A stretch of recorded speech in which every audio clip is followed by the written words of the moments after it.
Hello everyone, I'm your caster tonight, Renegade, and welcome to the ESL Pro Tour Americas Open number 16 in the bottom left. As the Green Terran here in the round of 128, it's Georgix, and in the top right, as the Purple Zerg, it's Han Solo, playing for the newly re-christened Cloud Militia.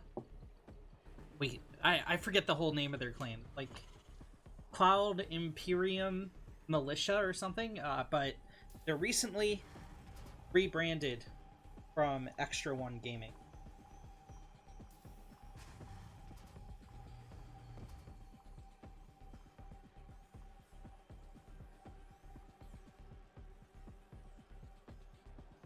And yeah, I'm excited to start off with this EVT. It's gonna be a long ride. We're gonna be here till like 10:30-ish tonight, Eastern time, probably, given how gigantic this tournament is. So we got round of 128, 64, 32, 16, 8, and then 2 matches in the round of 4, then the best of 5 grand finals. So essentially, well, I mean, it is a 7-round tournament, but we're essentially going to be casting 8 rounds.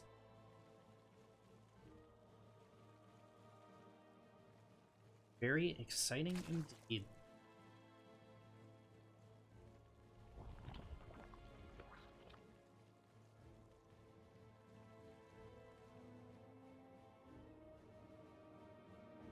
I'm Han Solo, Han Solo, Han Solo, Solo. Nothing but quality StarCraft commentary here.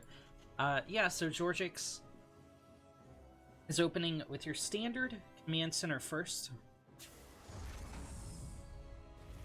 What is a little bit... Okay, never mind. Yeah, so Han Solo's going for a scout here. But what I was gonna say, this is pretty non-standard. This is a very early scout. It's gonna see, sure, there's a reactor on the barracks and a factory coming up, oh boy. But like, the Terran's always gonna do that. The Terran is always gonna open Reaper into Hellion Aggression, like 9 times out of 10. Looks like this Reaper was able to get 2 kills as well. So Han Solo's in a bit of a tough position as he loses what I can assume is a creep tumor and a drone, as well as his Overlord.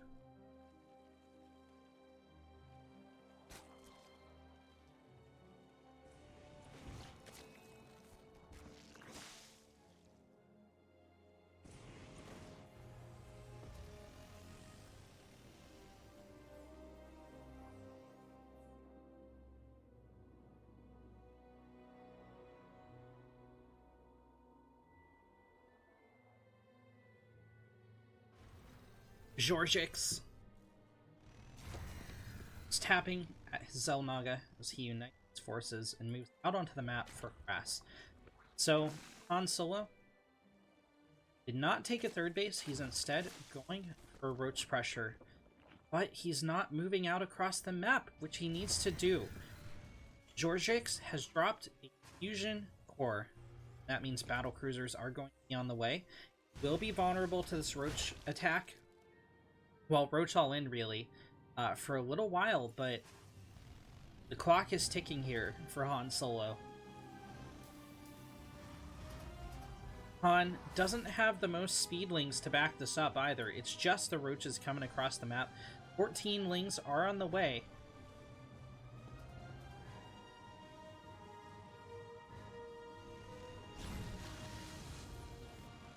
Hey, I'm Canning. What's up, reality?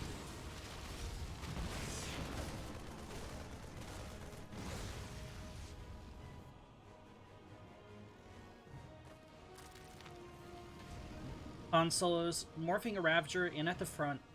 Georgix moves out the Hellions, and he's going to roast all the supporting lings. Battlecruiser's halfway done. No SCVs are pulled yet to repair the bunkers.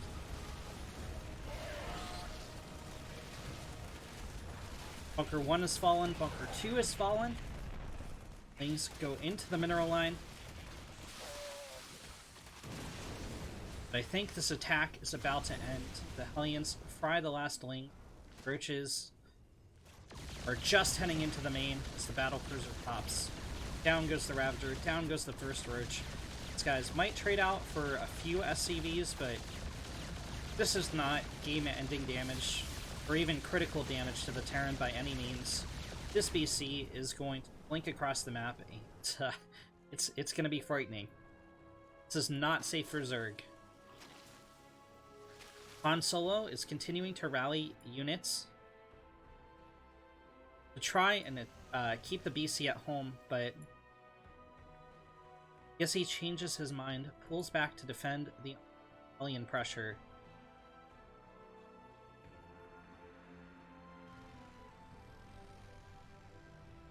Second BC is coming out for Georgix.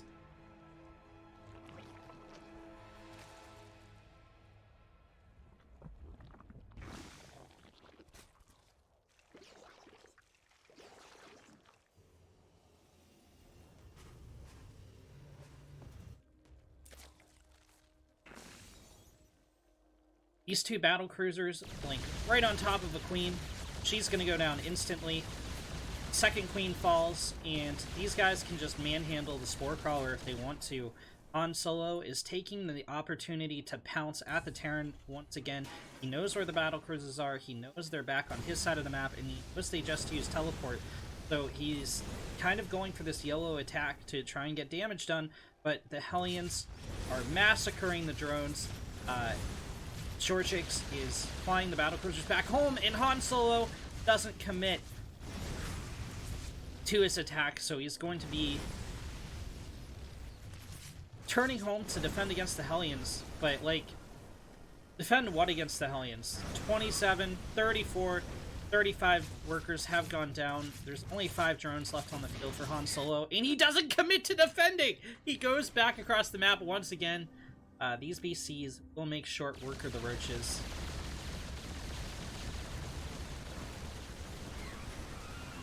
The Hellions can actually just sit out here and tank damage along with the bunker. By the time they're taken out, battlecruiser will have done their work. GG is called, and Georgix takes game number 1. Oh no, I have my...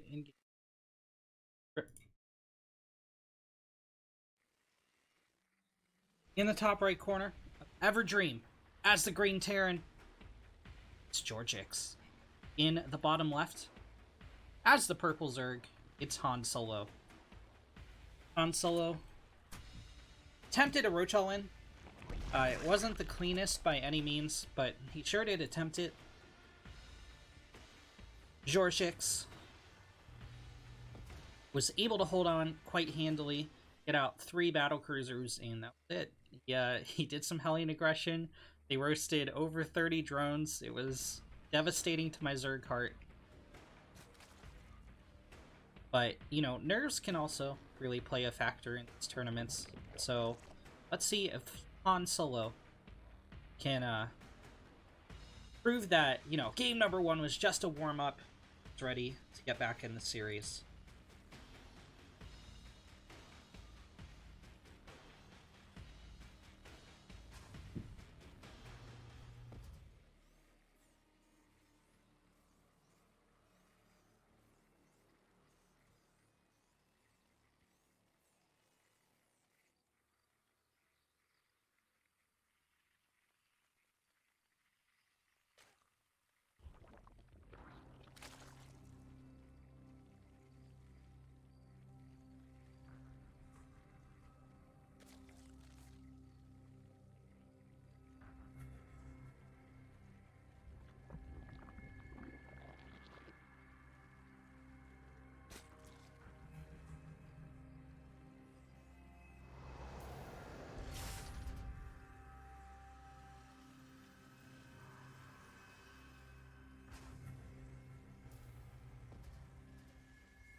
It's going to be a Reaper expand from Georgix. Out goes the Reaper. He's able to get 2 kills in the last game. Han Solo drops a quick 3rd. Okay. I see your vibes. I see you chilling.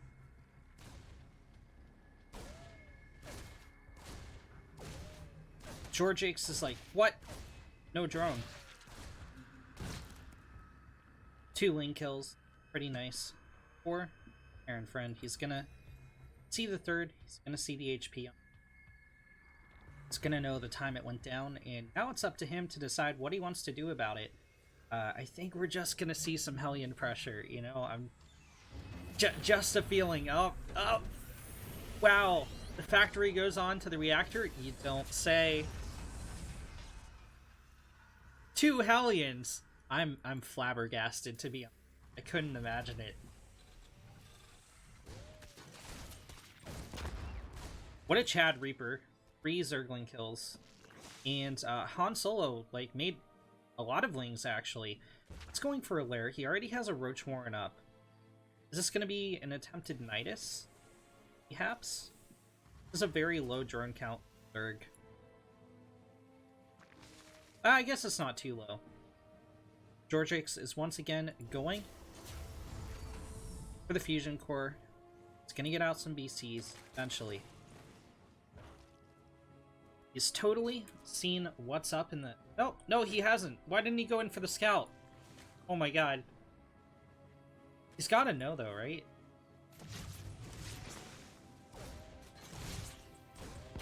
Go, scout, behind the mineral light! No.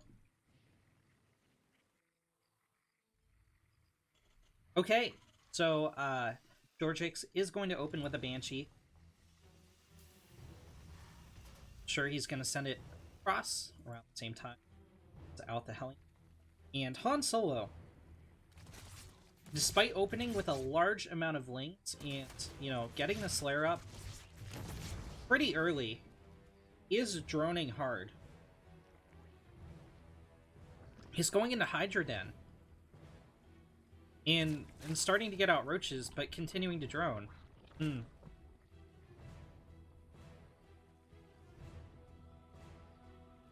Here comes the Georgix Hellions. 1 brave roach is all that stands between them and the mineral line. Okay, he was sleeping on the job.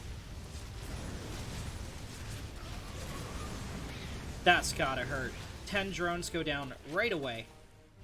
More are gonna follow. Oh no, there's the lineup! Devastating shots from Georgix. 17 drones have fallen. 18. 19. Count them with me. Oh, okay, that last shot went wide. It could have gone up to, like, 22 there, but... He was like, you know what? We'll give him a chance. We'll give the Zerg a chance. Let him have these 3 drones. Another Banshee is on the way here for Georgix. First one has hit across the map. Cloak is operational. It's just tapping into the roaches. There is a Spore Crawler behind the mineral line. Georgix has scouted this, so he's going to hold position right out of the vision of that Spore Crawler. And there's no Queens here to intercept it anyway, so it's not too concerned about anything. Fine. The Spore Crawler reroutes, try and chase the Banshee off, but Banshee's just going to shift over to the 3rd. Another 8 drones have fallen. 9.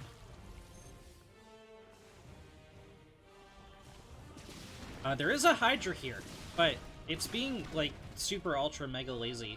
It totally could chase down this Banshee. At least take out some more health with the help of the Queen. Wow. Shame on you, Hydralisk. Shame on you. In the meantime, Georgix is moving out his 3rd base. The fusion core is completed. He's getting his first battle cruiser. It's about halfway done. It's going to blink across the map and do terrible, terrible things to the Zerg. Hydralisk defense against BC isn't the most efficient, I don't think. It can work, but you have to have a huge number of Hydralisk. And I just don't see that here for Han Solo. He's continuing to replace his drone count. There's the blink.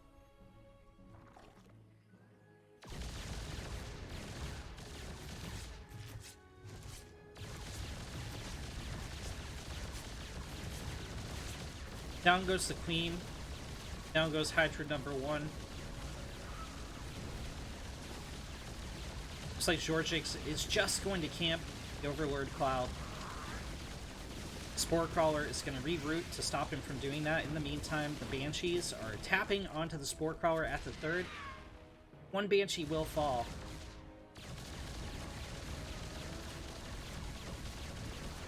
These Hydra are just getting picked off one at a time. As they're like anime villains, right? This is the anime protagonist, and those Hydralisks are anime villains. They just go up one at a time. They shave like a small amount of health that's easily recoverable from the protagonist, and then they die after like 3 hits. Look how beautiful that is. It reminds me of Sekiro Shadows Die Twice. I don't know if you guys have played that game. Like the trees and the canyon. Oh my god. And here comes Battlecruiser 2. The tomato cannon is halfway developed.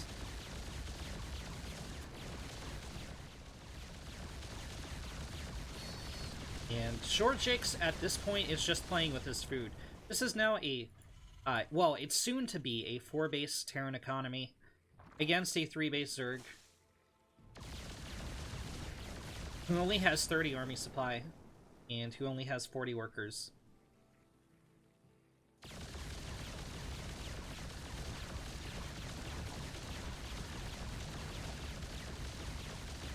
Look at that hold position.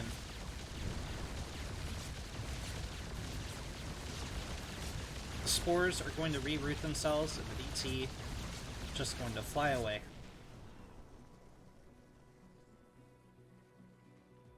Seven kills on this battlecruiser. Fresh battlecruiser popping out.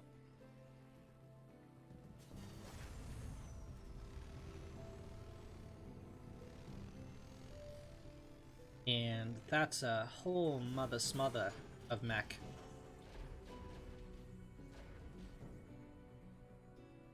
"19 kills on the initial battlecruiser."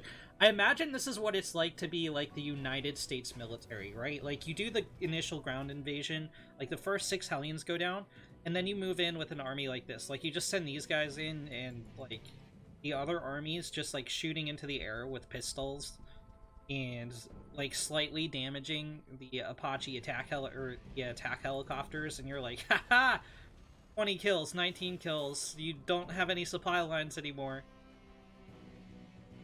And now here comes the armored divisions.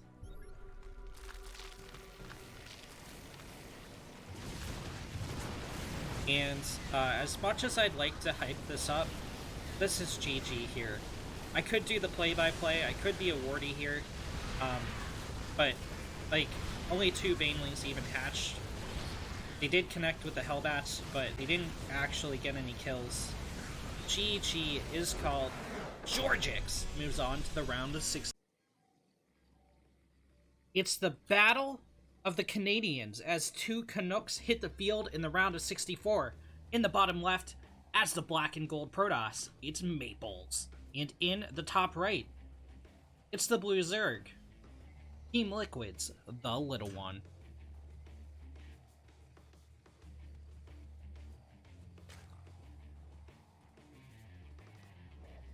Maples is sending out a probe after Pylon. Is there going to be a forge dropped? No, it's going to be a gateway.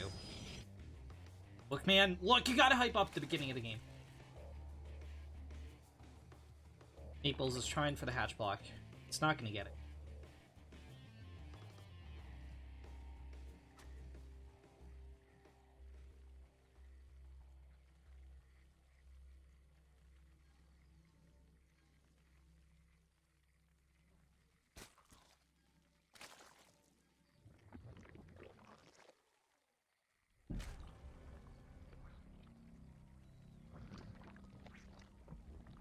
Gonna be a hatch gas pool from the little one. Maples finishing up his gateway, sure to finish his wall off, and probably go into resonating waves. Let's be real, guys. No, there's still a diversity of builds for the Protoss, but resonating glaives is still pretty in vogue, with or without a DT follow-up.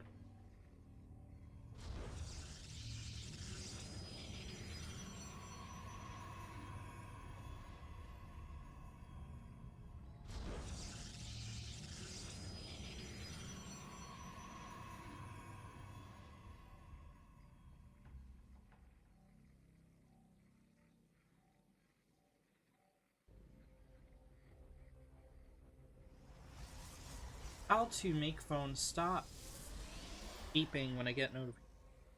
Thank you. Pilot count started up at that 218 mark for Maples. I wonder what it could be. It could still be Dark Templar, but it's more. It's going to be DTs or Resonating Glaives. It's locked in for a Protoss player. TLO. It's going to take a 237 third base.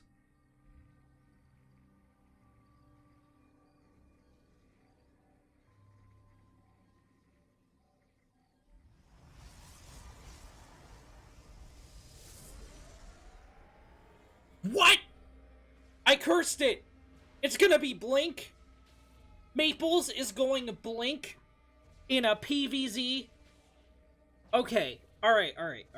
Let me refocus here. Let me absorb what I'm seeing.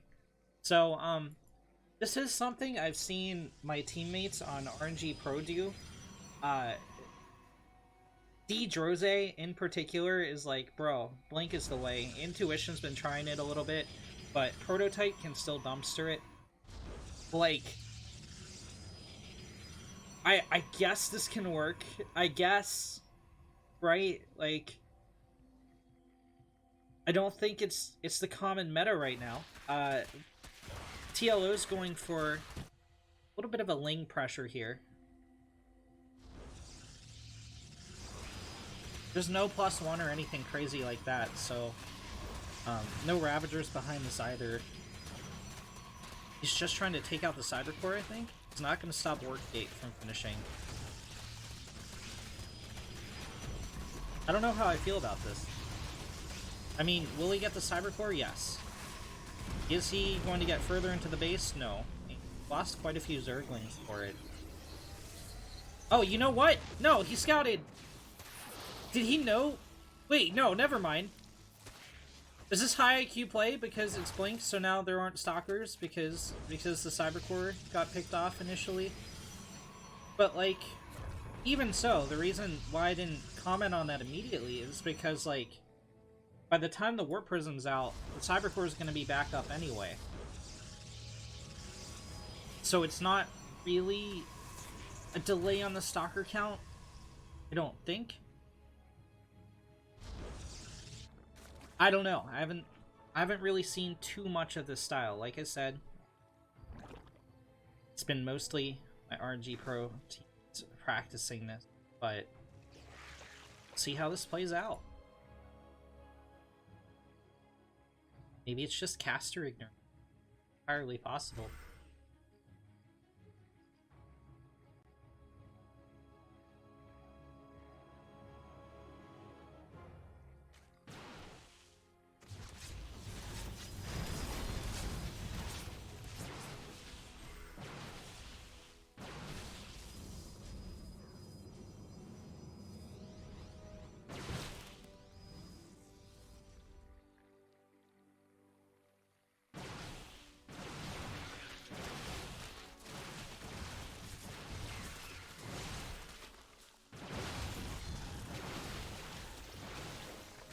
Okay, the Link Shield is doing its job. It's blocking for the Roaches. The Roaches are pumping out... Well, they aren't anymore. Some Lings get bled out for here. But that's okay. 30 more are going to hit the field for TLO.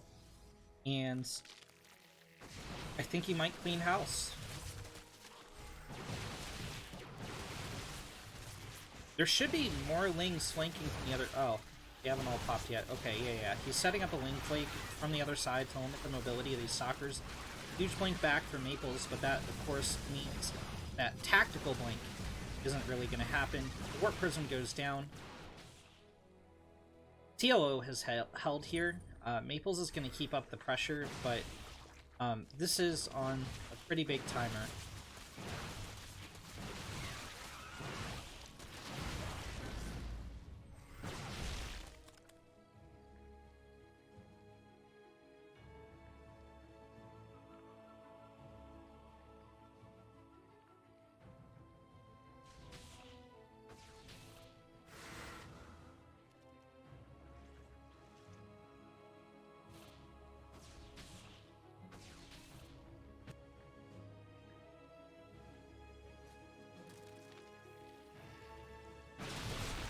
Maples started up a Dark Shrine.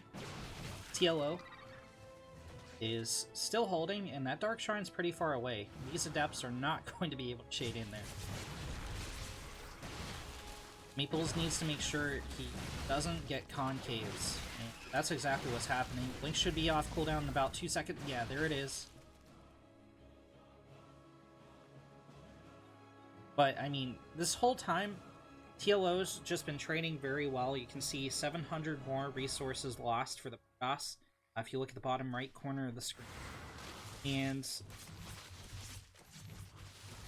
TLO really hasn't sustained too much damage. He's just bled out a few Zergling. A drone falls, but the Adepts kind of derp onto a Queen.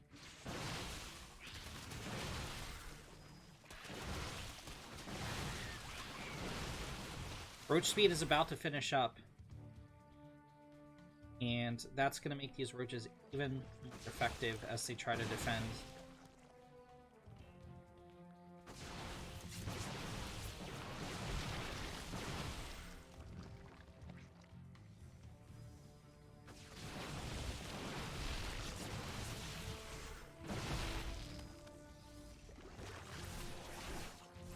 The DTs are finally here. They are desperately trying to take out third base of TLO. They are not going to be able to. Now, usually I'd be saying around the 6-minute 30 mark to the 7-minute mark. Yeah, the Zerg either wants to expand or all in against the Protoss. But, TLO has been facing a sustained 2-base all in from the Protoss. And his response has been absolutely correct.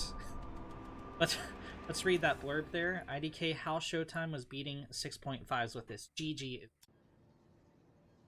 In the bottom right of Simulacrum, as our red Protoss, it's Mark. And in the top left, as the blue Protoss, it's Disc. Look at that root. Look at that fancy root.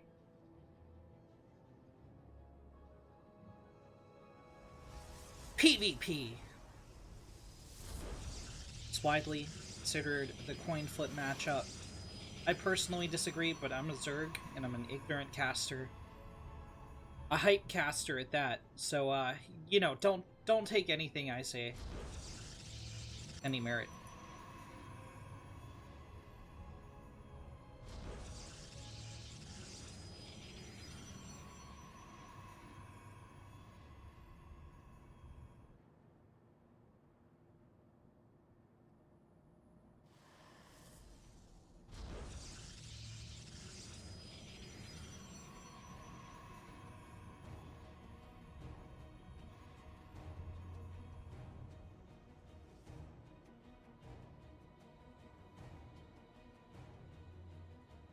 Both players are sending out probe scouts. It does not appear to me in any way, shape, or form these guys are proxying.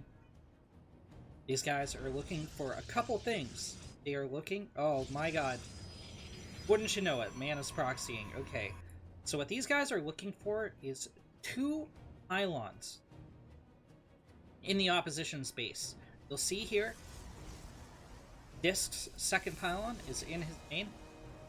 Mana's gonna see that. Mana's second pylon is not in his main. It's out on the map. So that's going to make Disc a little bit worried. The next thing these guys are scouting for is the first 2 units to come out of the gateways. Both players are going for an aggressive stalker, double stalker posturing here out of their gateways. And Mana is putting a Stargate back at home. Is this just like a high IQ proxy pylon? I think so. Disc is going to scout it. He did click down here. Wait, is he though? He's going to drop his own proxy pylon.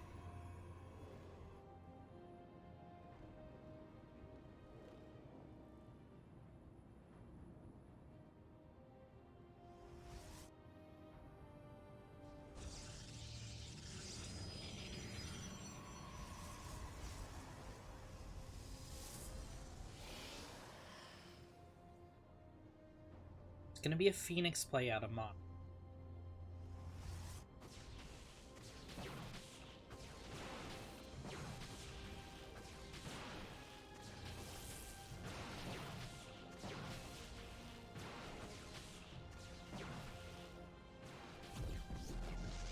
Mana.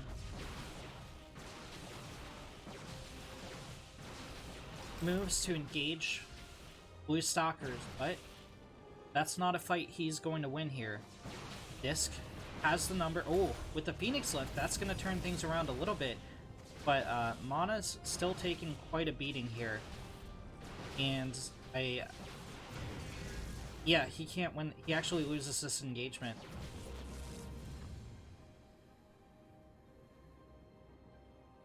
Now, with Phoenix number 2 on the map, he's still going to lose this. Disc has an earlier Nexus. Disc has caused more damage to his opponent.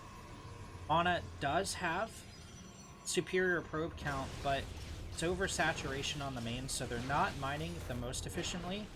One Stalker goes down here for Disc, but he's trying to unpower the pylon before these shield batteries finish up. Another Stalker falls. And I think Disc is just going to claim victory here.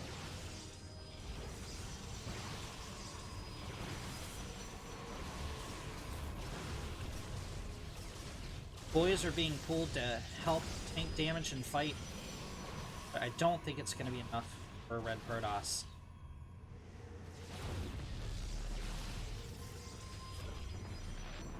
Mana is going to have to counter and get some heavy probe damage done while still holding back at home.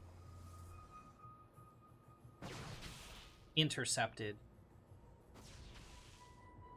Disc does still have recall, and he's gonna drop that. Speak of the devil. Stalkers return home. Blink is on the way. Mana is going for an Immortal. But even without Blink, Phoenix cannot engage on Protoss's probe line, and that's bad. Oh wait, can they though? Disc didn't pull to the main. I thought he was going to pull to the main right away, but he chose not to. So 5 probes are going to go down, and that's going to even things up here just a tad bit for Mana. He's still down 7 workers. He's still down a base, but you know, oh no, he lost 4 probes back at home. What the heck? Rip. Never mind. Never mind. Disc is going to maintain a 6 worker lead.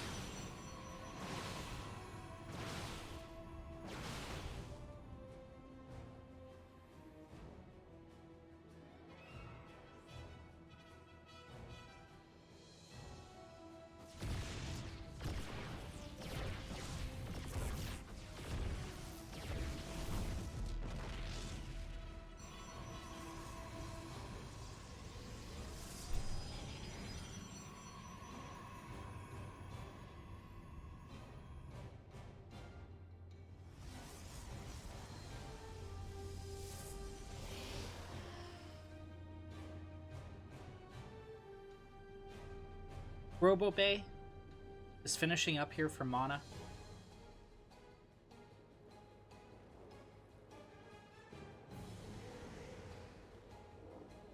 I'd like to take a moment to shout out the hardworking bot that makes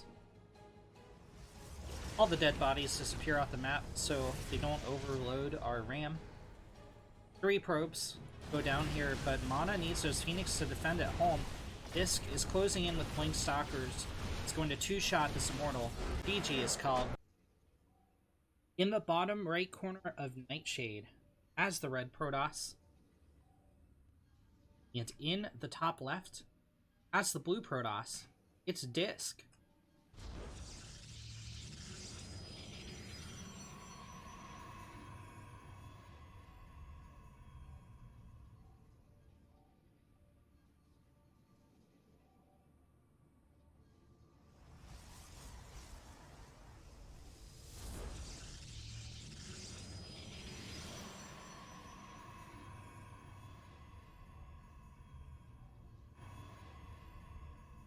Disc took a convincing game number 1. He proxied his first pylon, and it was just to throw Mana off. Yeah, he went for Blink Stalkers. Mana tried to counter with Phoenix. but it just wasn't, you know.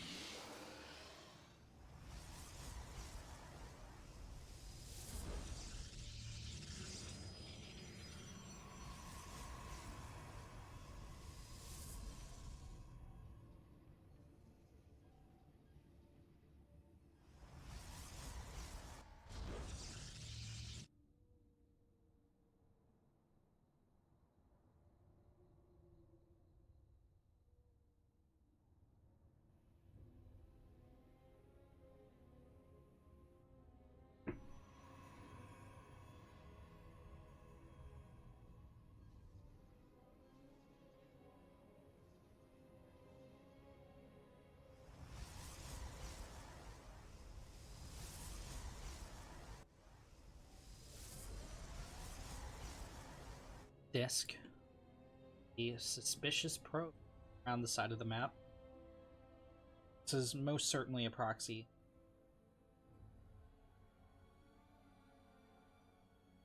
He's clicking it. Go. What's it gonna be? It's a double Stalker opening here from Disc. Stalker Sentry from... Gonna have a proxy rope. It could be a proxy gate as well, but I'm feeling a proxy robo. 130-ish gas. Oh, no, he built 2 stalkers. It's gonna be a proxy gate.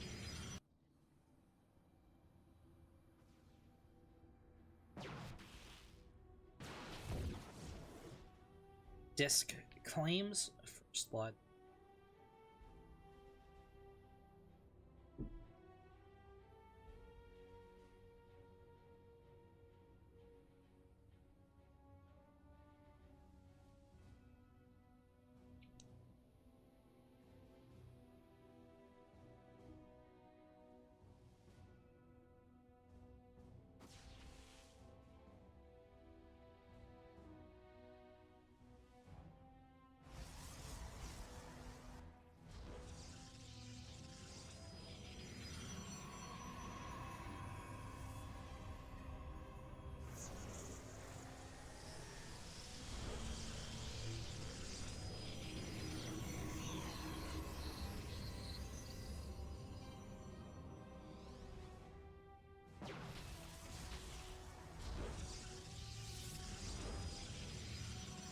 Disc has begun his siege of the red base. He's got to be careful of these force shields.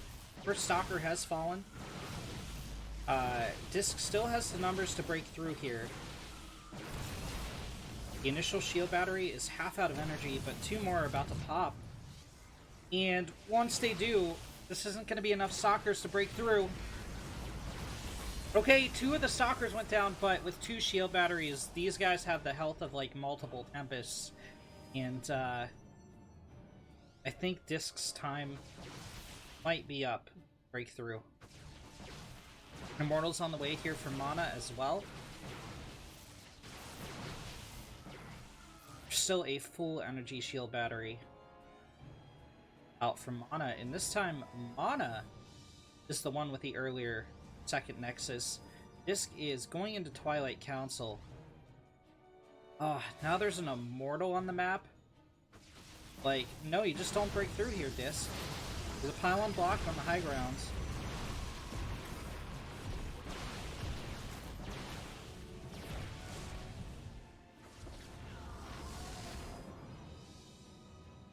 The Adepts are lost. 2 Stalkers went down in that engagement. Disc is behind the 8 warriors.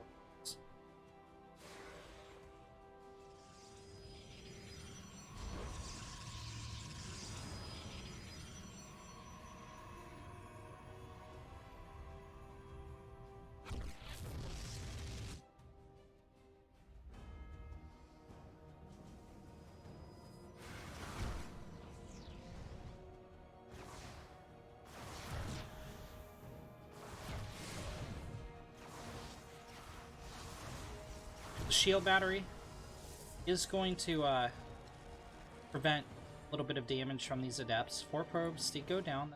It's pick here from Disc, but he is so far behind at this point in the game. But there's this old maxim way back, the beginnings of StarCraft, and that is when behind Dark Shrine, this has his proxy gate out on the map, and I think we're going to see some DPs warping very shortly. This has been scouted by Mana, so he's going to have a little bit of time to repair. He's going to let that Immortal finish up, and Disc isn't warping in any DTs, so there's the Observer. It's halfway done. There's no stopping the Observer from coming. Okay, here's the DTs going up the ramp. They cannot pick off this robotics facility in time. The Observer is out. All the DTs die. In the bottom left of Eternal Empire, Red Protoss, Mana. And in the top right, as the blue toss, it's Disc. 1-1. Somebody's going to be moving on to the round of 32. Somebody is not.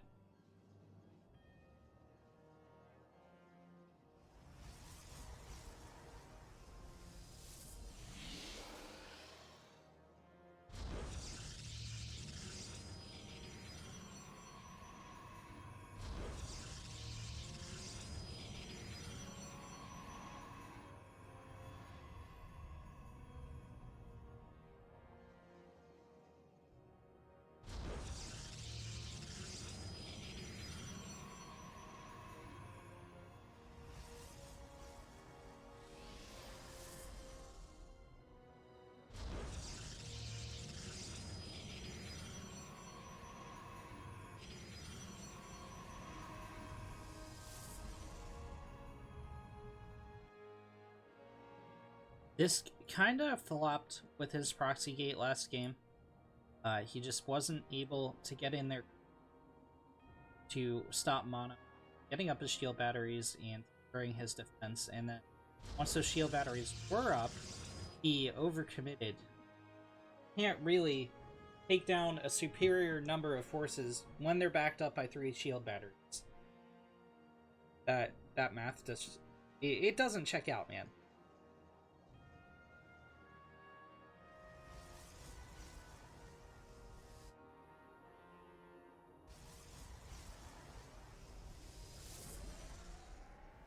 Disc gets up a proxy pylon.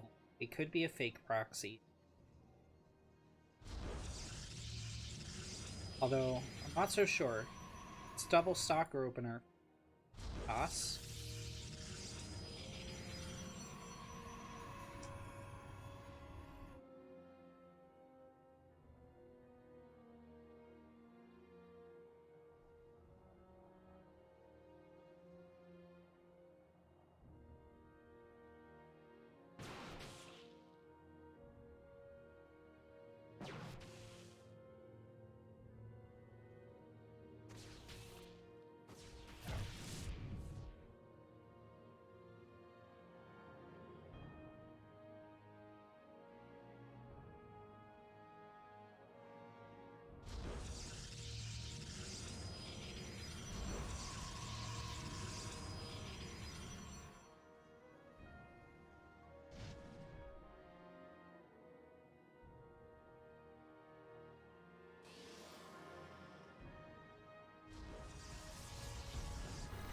It was a fake proxy pylon. Disc isn't dropping any tech out there. He's instead for Twilight Council. At the 3-minute 20 mark, Mana is going for a robotics facility. Mana is also moving across the right side of the map. Go on the attack. This probe will eventually pylon if left unchecked in like 3 minutes or so. Mana can't actually engage into this. So he's just going to go finish what the started and kill the pylon. Disc is moving. Save the pylon. He decides against it, and that means he gets supply blocked.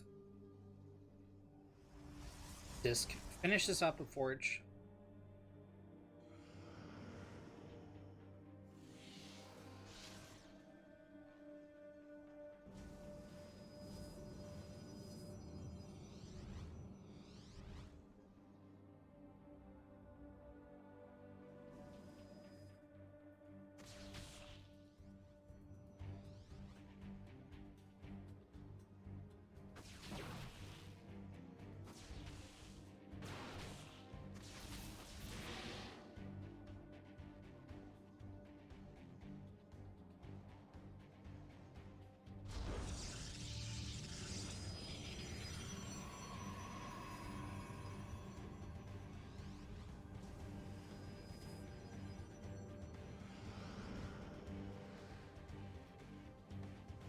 This is a scary army for Disc. And this is a scarier army. Disc is up in economy, but it hasn't been able to kick in yet. Blink is almost here. Mana waits to go in. It will be on the field. Disc picked off a decent number of probes, but he needs to hold against Mana. Oh, those are beautiful force fields. Warp Prism is going to save the beleaguered units of the Red Protoss. It's going to drop on the high ground. He gets the force field off, but I mean, there's Blink, so it's not going to matter. Now, the sentries are all stranded on the high ground thanks to the Warp Prism going down, and this has turned into an utter disaster for Mana. He's down 10 workers, he's been surrounded, and he's going to lose his entire army. Disc with a wonderful hold.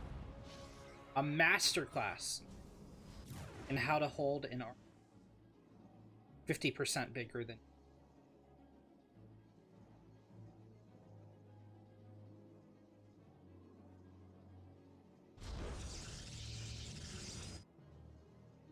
Mana's going a long way toward evening count back up, but Disc is going to have +1 on the field very shortly here.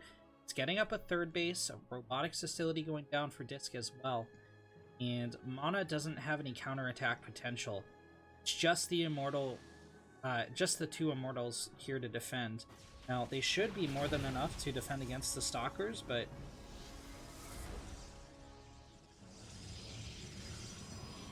I mean, it's not about defending against the Stalkers.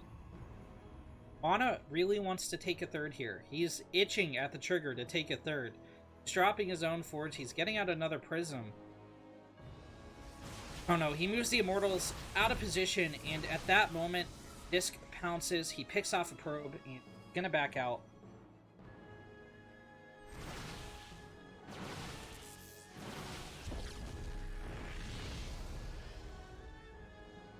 Blink is off cooldown, and Disc supply blocks Mana at 0 cost to himself. What an engagement there.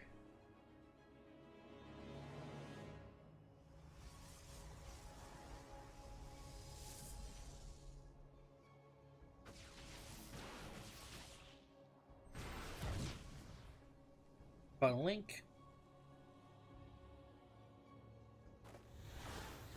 an Adept drop, we'll get a couple probe kills, but hey, every little bit helps Mana get back into this game. He's going to even up the worker count. Disc shows no mercy. He's going right after the Warp Prism. Mana's going to recall the Prism and abandon the Adepts. 8 probes did go down there. Now, Disc is going to be producing them 3 at a time, so he will replenish quite easily, but still a healthy amount of damage to the Blue Protoss at very low cost to liquid mana.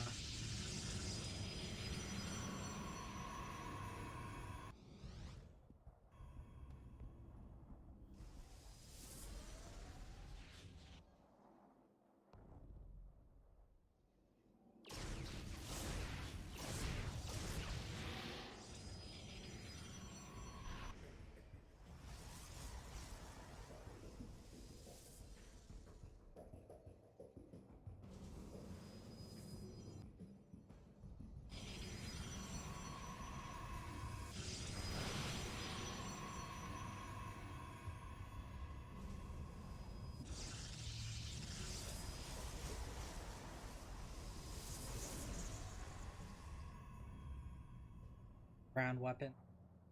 Finally going to push for Mana. Disc didn't capitalize on his upgrade lead until just now, starting at +2. So Disc has a chance to stay, or Mana has a chance to stay neck and neck with Disc. He's going to take that opportunity. So +2 is going to finish around time for both players. They are on an even playing field in that upgrade arena, but not in the army supply count. That soup does not lie. 73 to 37 in favor of Disc.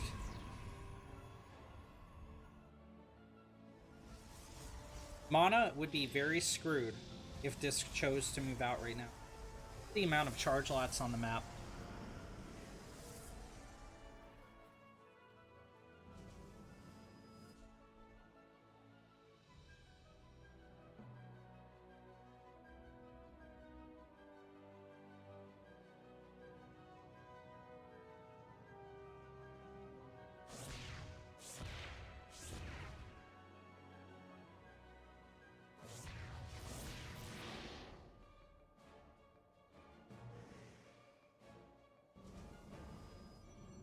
Disc is just building up his forces. Like, this seems very passive, but it's just because Disc knows how far ahead he is, and he wants to get as close to max out as possible. I guess not. I guess he's just going to move out for the kill at 100 supply. Screw my predictions.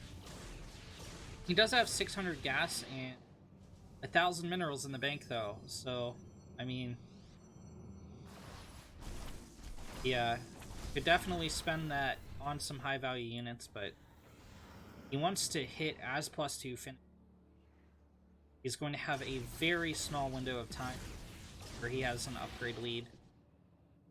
About 20 seconds or so. And that's actually going to be enough. Is it, though? That was a huge disruptor hit. That was another okay disruptor hit. These Colossi are putting in large amounts of work, but that next Zealot Warpin might be insurmountable here for mana. The disruptor should be off cooldown any moment now. Any moment. You can fire the M cannons any second. Oh no. GG is called. Finally! Oh, finally! It's been an hour, an actual hour of no content. But finally, in the round of 16, in the bottom left corner, as the orange Protoss, it's Rotterdam. And in the top right, as the blue Zerg, it's Team Liquid's the little one. My 2 viewers who kept the tab open. Thank you. Your wait was not in vain. One of these guys is going to be moving on to the round of 8, while the other falls here in the round.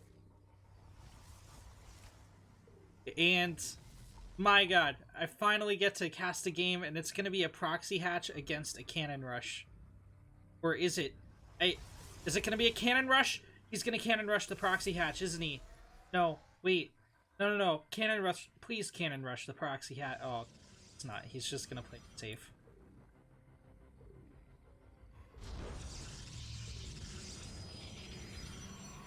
Proton cannon has been dropped in the wall.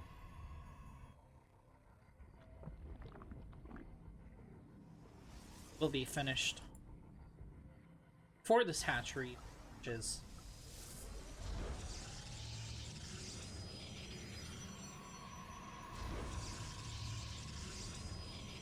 and I think Rotterdam is pretty strong in defending this.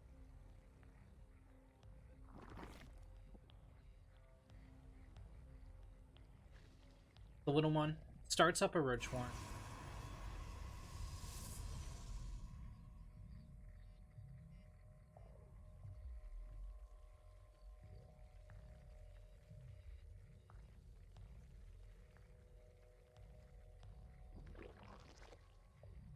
TLO! Oh my god! You know what? This was a big brain play. TLO took the high yield. He took the high yield proxy hatch. This is big brain. TLO has biggest brain. So he's going to be able to afford to pressure with roaches, just like endlessly. He's going for the queen production. This is something I've seen Bly do, where he goes on high yield maps like Eternal Empire, takes that high yield gas, and then pressures, the Protoss opponent. But never have I seen him take his opponent's high yield. TLO, hugest brain. So much respect right now, my little Zerg body. Chrono Boost was dropped on the Stargate, but significant amount of it was wasted as the Void Ray was not yet in production. Now, many Protoss on ladder toss, if you will, around Masters level, going into Grandmaster, don't understand that this is actually how you hold any kind of roach pressure. You don't get your second Nexus, you get out the Stargate and cannon, or, well, okay, I'm getting ahead of myself. Open Forge, you get up these cannons, you get up shield batteries, and you get out the Stargate. Rotterdam is playing this beautifully. He will get the cancel on the initial Spore Crawler. Queens are going to pressure the Void Ray backwards. An entire shield battery worth of energy is gone, but there's still 3 more where that came from. Rotterdam is going to have to be careful. He's going to have to choose how much he wants to heal his cannons versus the Void Ray. Well, there's a ton of shield battery energy here. It's not infinite, and he does want this wall to survive. There is Transfuse on the Queens. Gateway has fallen.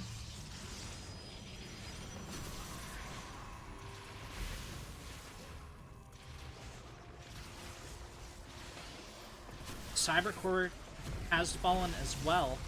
Rotterdam is not remaking that Cybercore. He has put a very expensive investment into Tempest. I don't know how I feel about that. Yes, technically speaking, he can camp behind the shield batteries, camp behind the cannons, and the Queens and the Ravagers can't close the distance. But look how small an amount of damage this Tempest is pumping out. Second Tempest will, of course, make things a little bit stronger. Ooh, that Spore Crawler is forcing interesting decisions out of Rotterdam. Now he has to choose, does he engage the Spore? Does he engage the Ravagers? Does he engage the Queens? There are 2 more Transfuses on the way. They aren't quite here yet. All the shield batteries are out of energy. The Void Ray goes down. The final cannon has fallen as well. It's just these Tempests fighting here for the Protoss.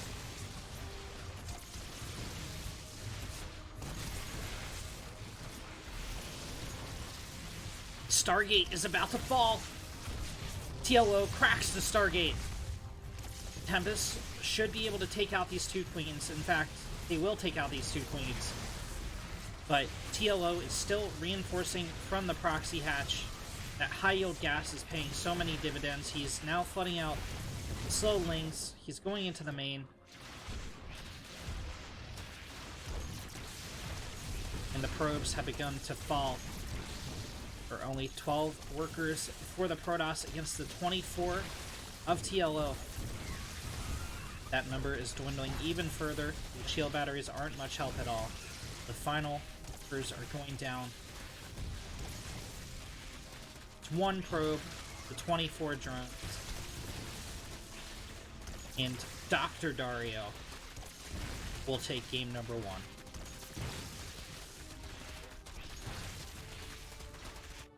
Wait, Rotterdam is not giving up. He is not surrendering. Okay, no, he totally is surrendering.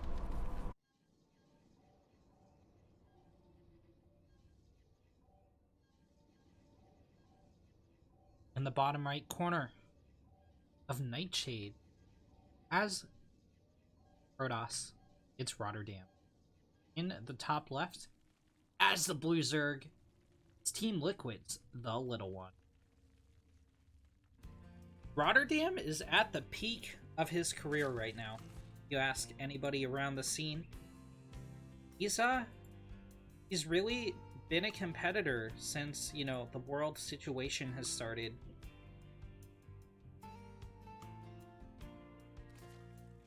Hitting up tournament after tournament after tournament. Grinding out the OSC weekly tourneys, including the SCV Rush. Is casted by yours truly. Oh my god, TLO took a base.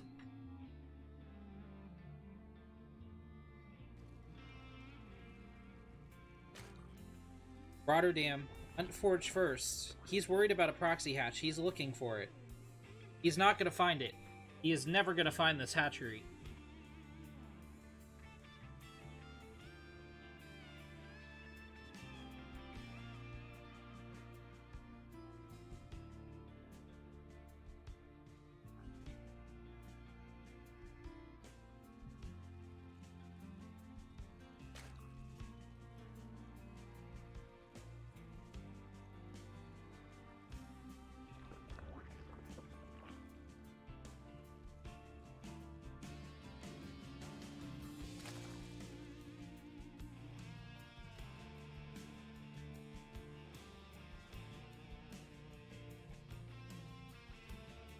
TLO did rally a drone out here. This could be a giveaway to the location of this hatch.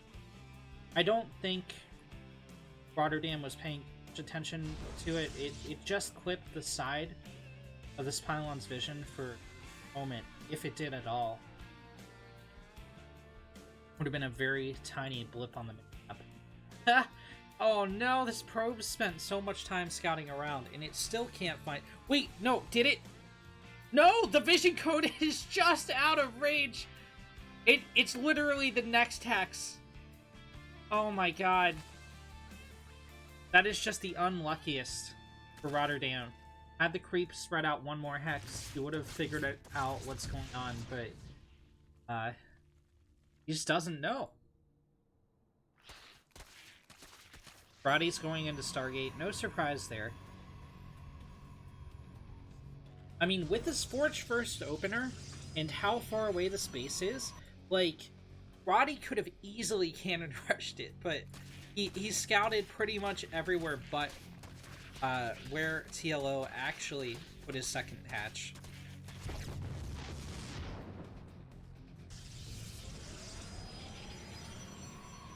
Rotterdam is producing his first signature trademarked Phoenix.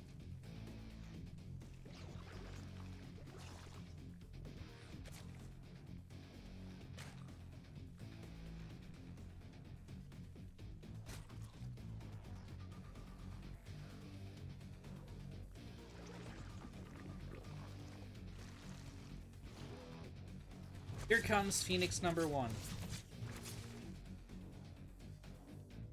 Will the Phoenix finally scout it? It scouts the base.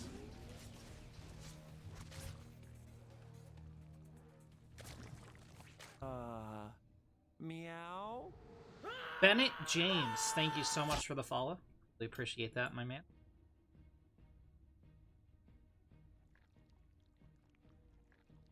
Yellow is third, about halfway done. He's going into lair.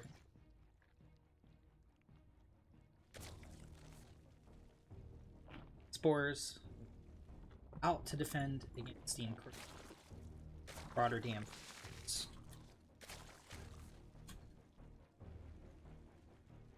And it's going to be a melee build, little one. Monka Game Heart. Charges being chrono boosted out for Rotterdam.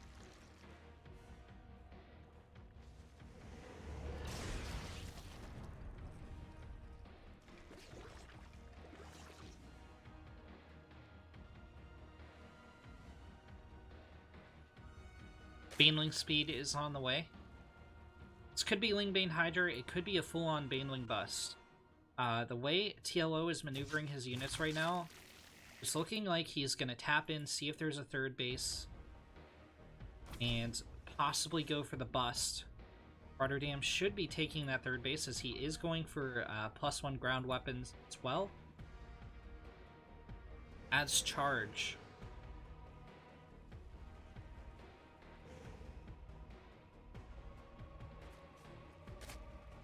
What's interesting about this is it should, by all rates, be a bust because TLO isn't investing at all into Hydrolith. He didn't even throw down a Hydra Den.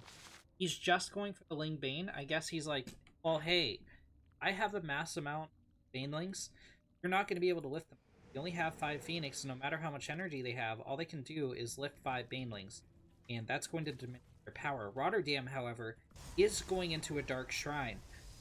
So make of that what you will. He's throwing down a second Stargate here as well. He's got to take a third, right? TLO is sitting strong at 53 worker. He's gotten up a 4th base.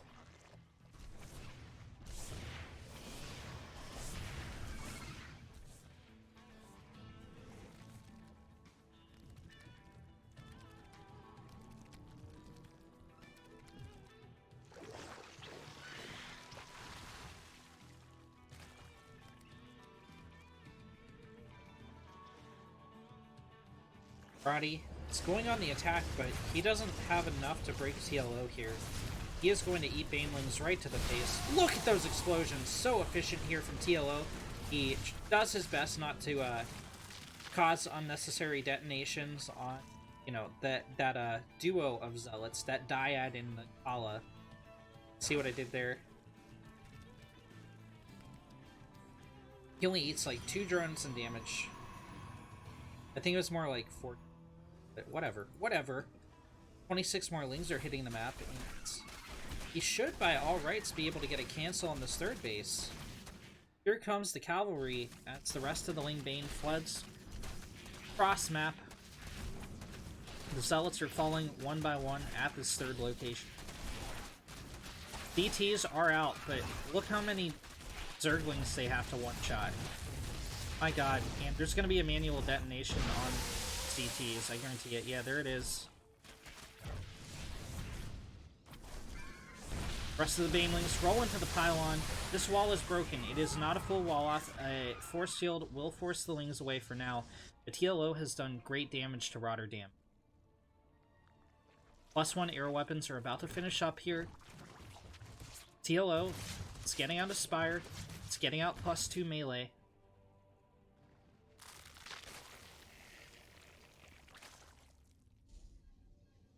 Rotterdam is going to be feeling the pressure to take that third base.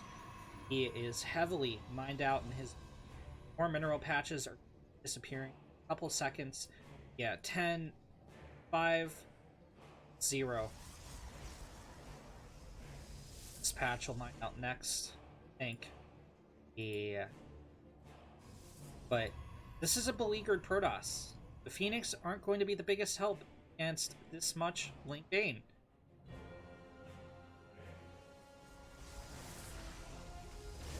The DTs will be able to one-shot these guys, but...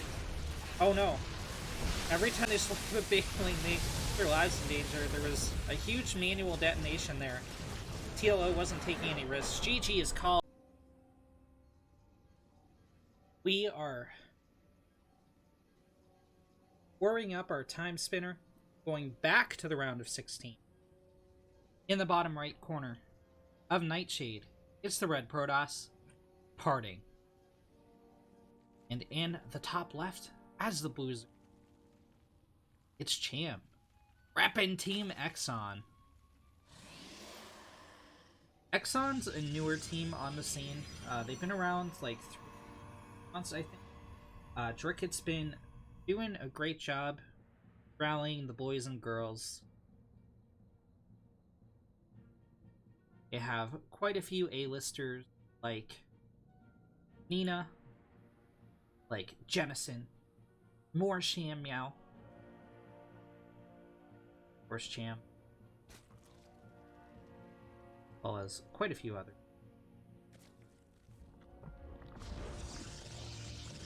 Parting is going Forge first. This is straight up going to be a cannon rush. Cham is going for the drone play to counter this. He's not just moving his drones in random direction. He was blocking different locations that Parting could wall in that pylon and get the push off. It was a very subtle but very analytical series of decisions from both players. You can see that even continuing now with this chess match between the workers.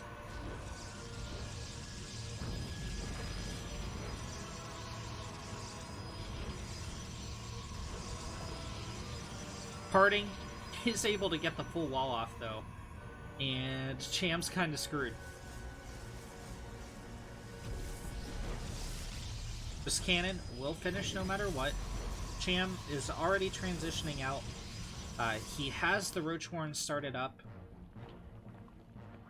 He's grabbed both gases. He knows that this base is... it's limited in the time it's going to exist.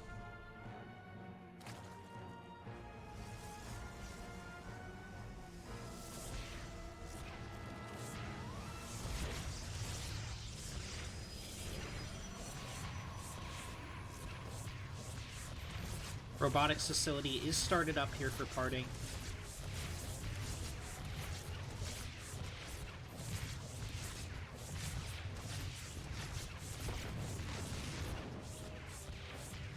Queens actually are able to get a cancel There was a transfuse almost here on this queen, but she dropped a creep, so that's not going to happen. And Cham is going to take the queens and go on a counterattack with the roaches.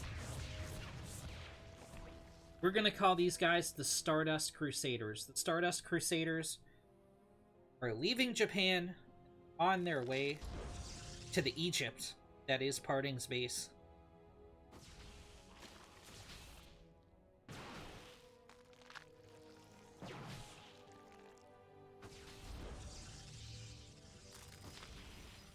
Ravagers are morphing in. Now, the one criticism I have here is Cham doesn't have a ton of larvae, and he's not going to have Speedling follow-up. He does gun down the first Stalker. He will bile down the first cannon. Ooh, Parting gets a cancel on one of the Ravagers, but he doesn't have anything else. He has 2 shield batteries that can't actually heal anything because there's no units. Cham's looking mighty fine. Now these probes, with the shield battery to help them, will be able to deal some damage to these Ravagers. Actually, the Ravagers bile down one of their own. But Cham, in the top right corner of Eternal Empire, as the red Protoss, it's Parting. And in the bottom left, as the blue Zerg, it's Cham. Parting's Forge First was roundly trounced by Cham. That was a great cannon rush defense. If you're a Zerg player, I'm not allowed to give out these replays. I'm not allowed to provide analysis. But there's no rules against, you know, checking out the cast after and being like, whoa, look at what Parting did. And look how Cham responded. Because there were some really subtle movements going on there between the drones and the probe. Cham knew exactly where Parting wanted to put his pile of his cannons. Got the block off. Parting is pretending like he's gonna push with hiding the probe back here. Did open gateway back home. So Cham is going to tag the probe. But this probe is going to regen shields and engage that drone. Maybe get a kill. There's just a little bit of shield regen there. That means the probe will win this fight. Drone wants to keep engaging here.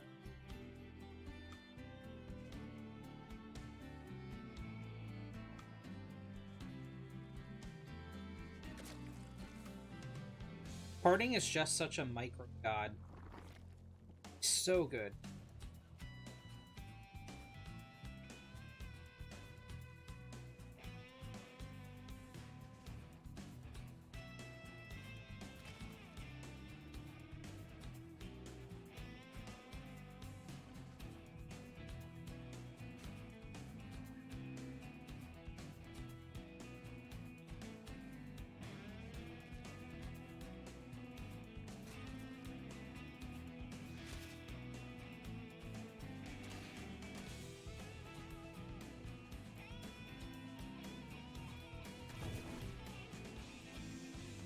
Parting is going for an early Twilight Council.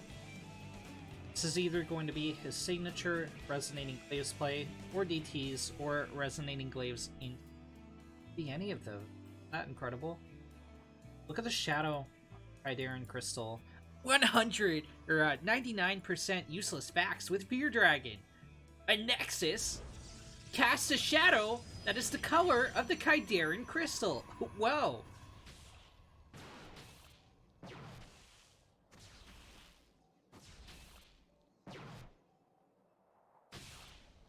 Cham's Overlord is get picked off here.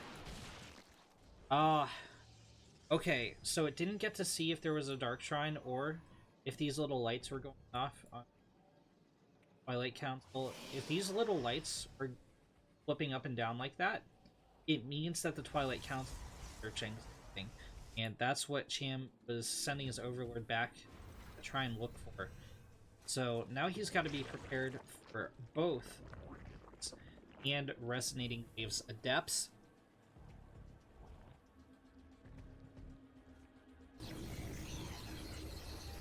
It looks like he's not too worried about DT.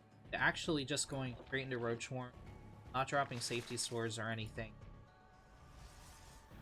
So he has correctly sussed out that this is going to be resonating.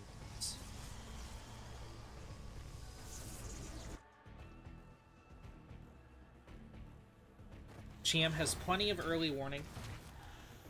Seeing the Warp Prism move out with the Xel'Naga Watchtower. Parting's even going to delay his attack a little bit by taking out Zergling. You can see Glaives hitting a little bit before Parting moves.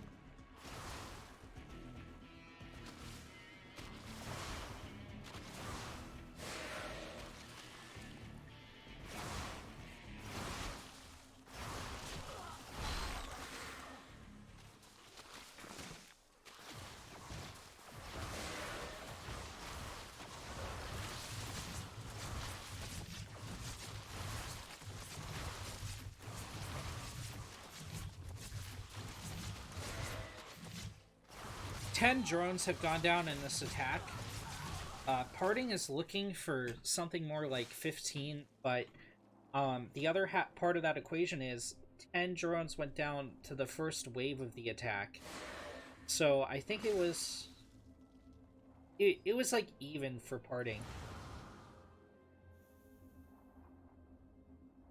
And Parting's going to want to take a third Nexus behind this because an all-in is just not going to work at this point. He's going double Forge. We will see that third base, and Blink is on the way for a red toss. Cham is going to chase down the straggling Adepts.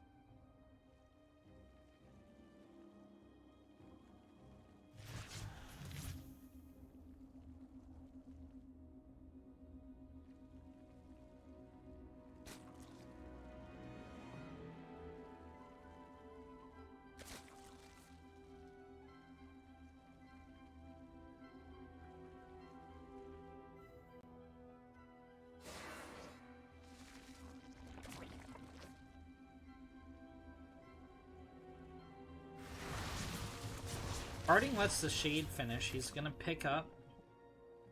He isn't going to go into... That was an interesting little play there. Player is about to finish here for Cham. It's lackadaisically up to 65, 66 workers. But he hasn't taken a fourth yet, and we are 7 minutes into the game. He's going for +1 melee, Baneling speed, Roach speed.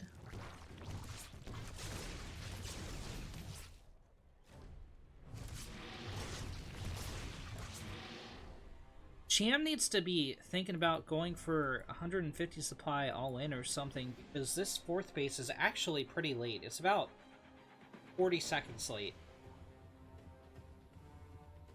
Even if you were going to make the argument for 7-minute fourth, like, it's still 13 seconds late. And Parting is going to move out.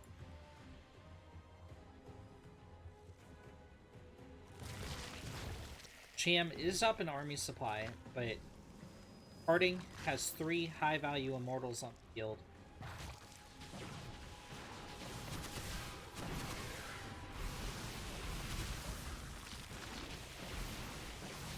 And Cham's creep spread isn't prepared to deal with this. The fourth gets canceled. Cham is going to have pretty much no option other than to all in. 7 drones have gone down in the background. No, Cham drops the fourth again. I think this is a huge mistake from the South American Zerg. Parting is just going to knock down the fourth. Again. Cham can't extend out to this area and shield the fourth. That means force heals are going to be dropped. Fourth is canceled and restarted yet again.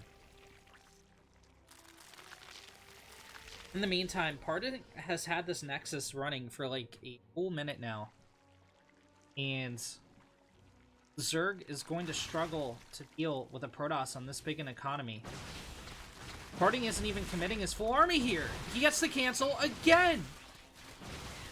That's 4 cancels on the 4th of Cham. Now it's Like, 2 entire minutes late. That's huge. That's absolutely massive.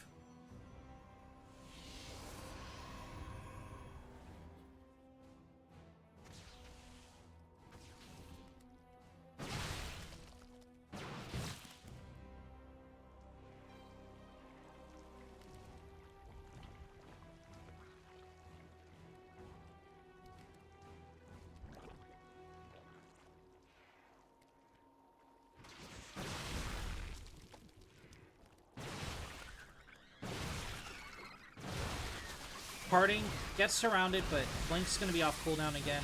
Yeah, Blink's out of the Zerglings. He's going to keep kiting them back. Blink should be off cooldown again very shortly. He doesn't want these Banelings to connect with the Stalkers. Okay. Will escape with a couple Stalkers. Despite taking all that damage, Parting is up in army supply. Upgrades are even. It's +1 melee versus +1 Protoss lasers, but +2 is about to hit the field. However, Cham is able to get Drop Reward over the mineral line. He drops the Banelings. 13 probes have gone down, and that's going to put Cham at a heavy economic lead. He finally has a 4th base on the high-yield gas, but he's not saturating the high-yield gas all the way. Oh, no.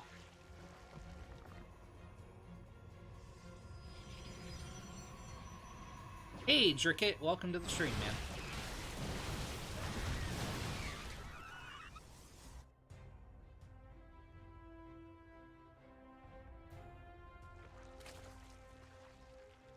Spire's about to finish for Cham.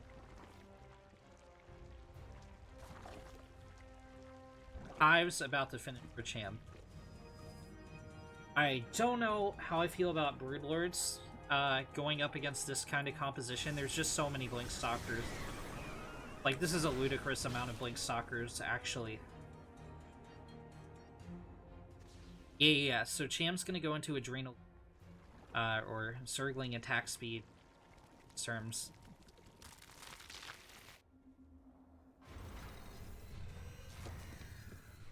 Parting. Secures a 4th base. Some Banelings are going to roll in here. They don't want to connect with nothing. Gonna take out a Stalker. I don't think that's 2 value. But these Zerglings are gonna find some value, and they might be able to get a kill on the 4th base. Parting is trying to limit the surface area. What? Well, actually, he cancels all the buildings. Parting is going for the death blow, as he knows how many of these Lings are out of position. Banelings crash into the Stalkers. Lings follow this up. So many probes here are softened up. In the meantime, a major engagement's happening down at the Zerg's location, but a full force field wall is operational here for the Protoss. The Ravagers break through. A lot of these Banelings connect with the Stalkers, but wasn't enough here for Cham. In the meantime, these Zerglings are dealing severe damage to the Protoss economy. Glaive Adepts will clean them up, but Parting has lost 30 workers. Cham is up double the economy of the Protoss, and he's cornered the last remnants of the army of Ire. Corruptor's going to tap in on the Warp Prism. Oof, it has that Colossus down to such a small amount of health. Cham is attacking with the army he has. He's still on 4 base. He picks off the Warp Prism with the Colossus, and it's just Glaive Adepts and a handful of Stalkers here to defend for Parting. Cham, I think, is going to back off, knowing he has the superior economy. He's going to morph in the Broodlords. Don't abandon the Broodlords! Okay, Cham's going to keep his forces united. Parting is on his last leg.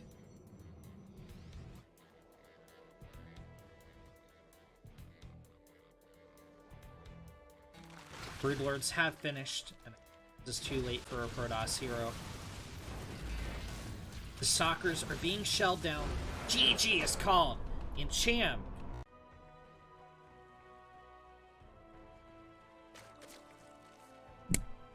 in the bottom left corner of Eternal Empire as the blue Zerg.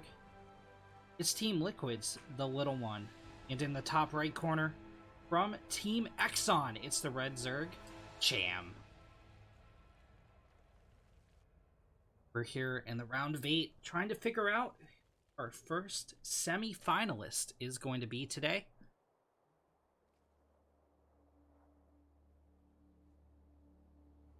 Tournament finally draws towards the beginning of the end. Been a long run. It's a round of 128 tourney today.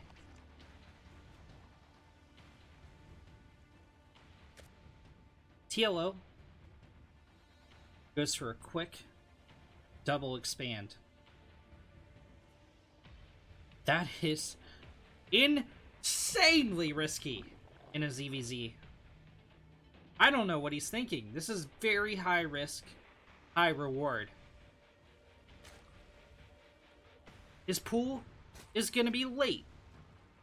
His ling speed is going to be late. Cham's pool is already finished. Cham is going to have 100 gas in 4 seconds here. There it is. And there's ling speed. TLO's pool is still not finished. That's how high risk this is. Cham already has lings onto the field. Cham is going to scout this third base very, very, very shortly. What am I watching?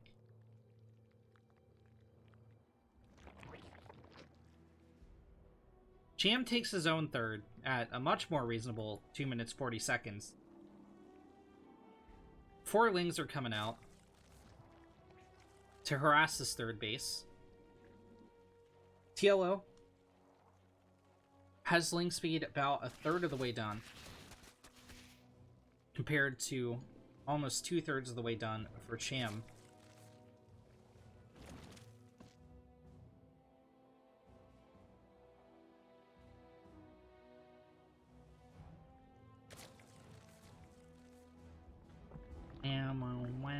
Wow.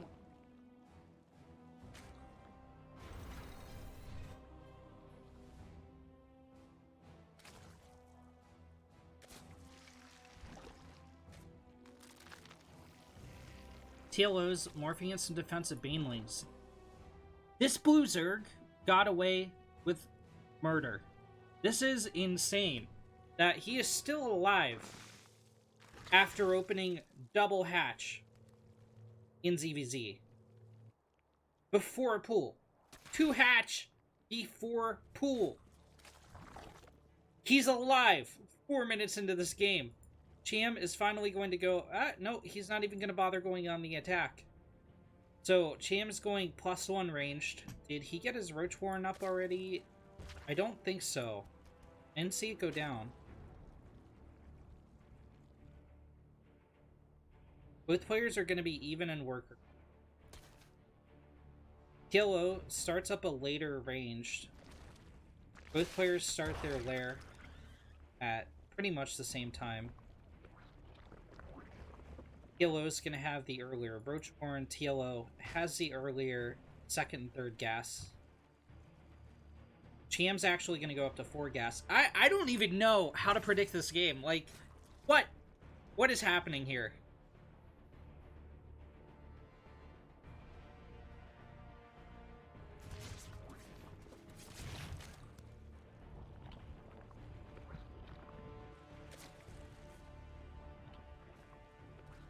Oh my god, Cham is building 10 drones at once. TLO is building 10 drones at once.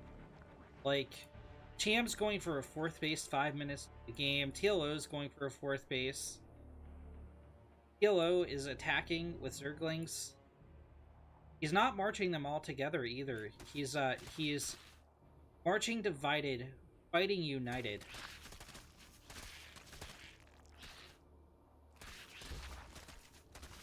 Cham picks off one of the banelings. There's still 2 more here.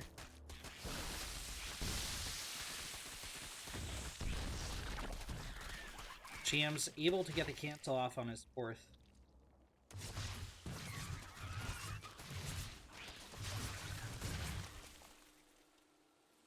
I do mean is able to. Cham was trying to let that hatchery take as much damage as he could before hitting that escape button to buy time for his roaches to get out, for horses to reposition. And he got pretty much a frame perfect camp, which bought him enough time to hold off TLO.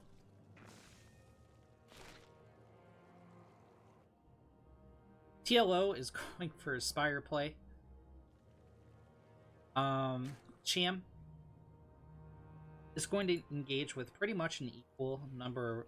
No, well, Cham's up 10 supply, but like a lot of that supply is back home. It's not engaging here at the front, so slightly in favor of TLO. Oh no, Cham doesn't have roach speed. TLO does. TLO wins this engagement hard.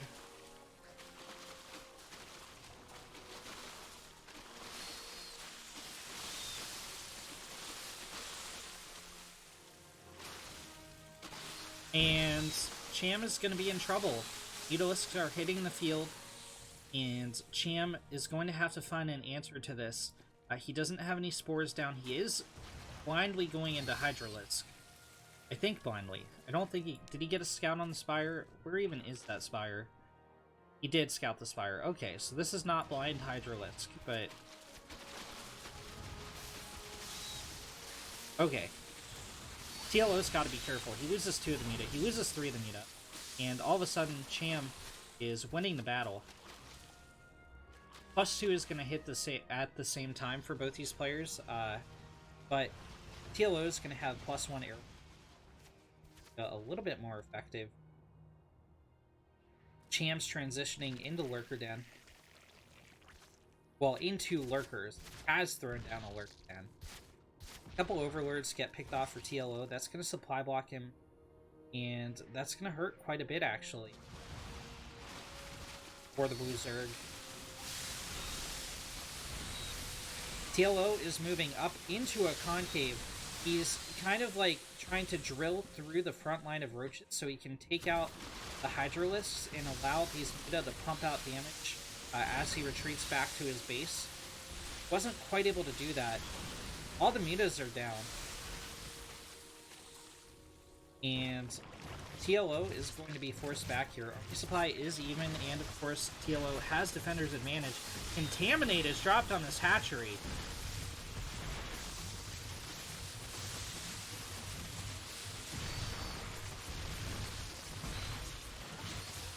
TLO does win the ground battle.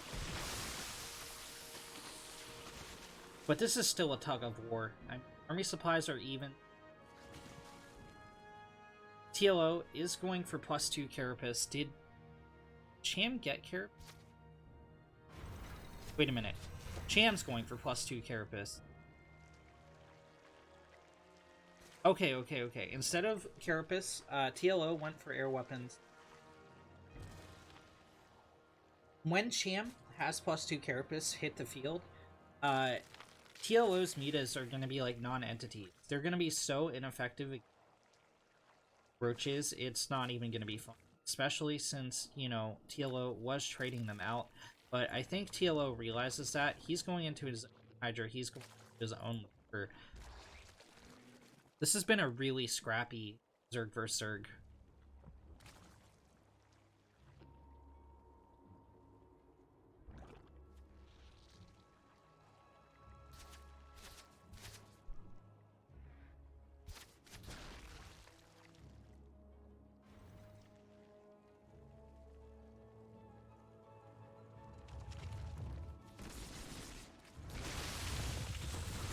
One Lurker picked off right away, but the 2 Lurkers that were burrowed put in quite a bit of damage against Cham's units. TLO has the concave here. He has the unit numbers. And Cham is going to lose his whole army.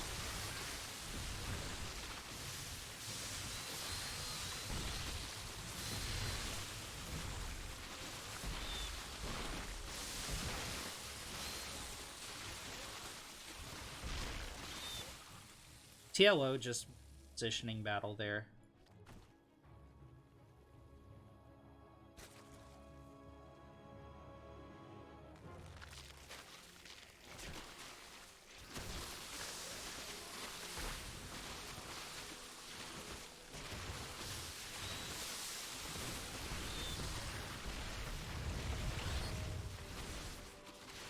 Both players did connect files there, but I think TLOs were the stronger. Cham is hitting on the other side of the map with a couple of lurkers. He has been able to take down 4 drones, but TLO did a good job of pulling away from those lurkers. So he hasn't taken game-ending damage here. And this is actually going to work out in favor of Dr. Dario.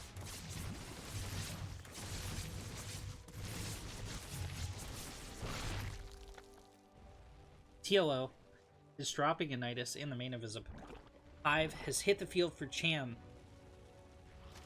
Worker upgrades are on the way for TLO. It's going into Vipers. I doubt he's even gonna unload here, guy. He's not gonna.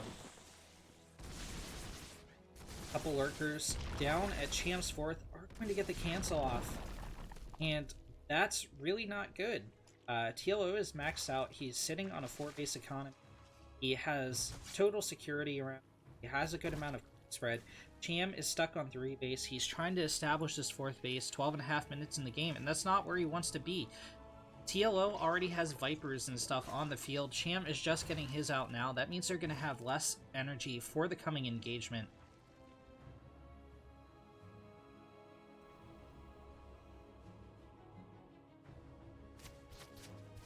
TLO is doing such a good job of keeping map control, splitting off chain links absolutely everywhere.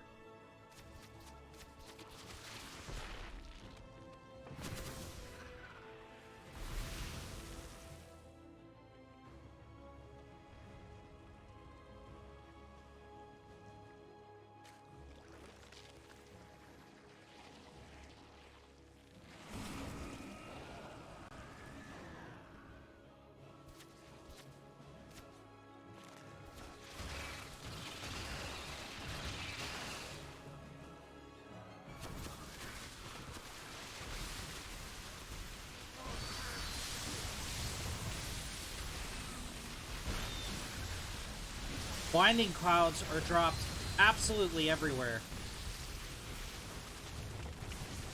I think... Okay, so TLO has the lurkers, which means he's going to be able to zone Cham out, but in a straight-on fight, without these lurkers, Cham will win here due to how much the Blue Zerg's been softened up.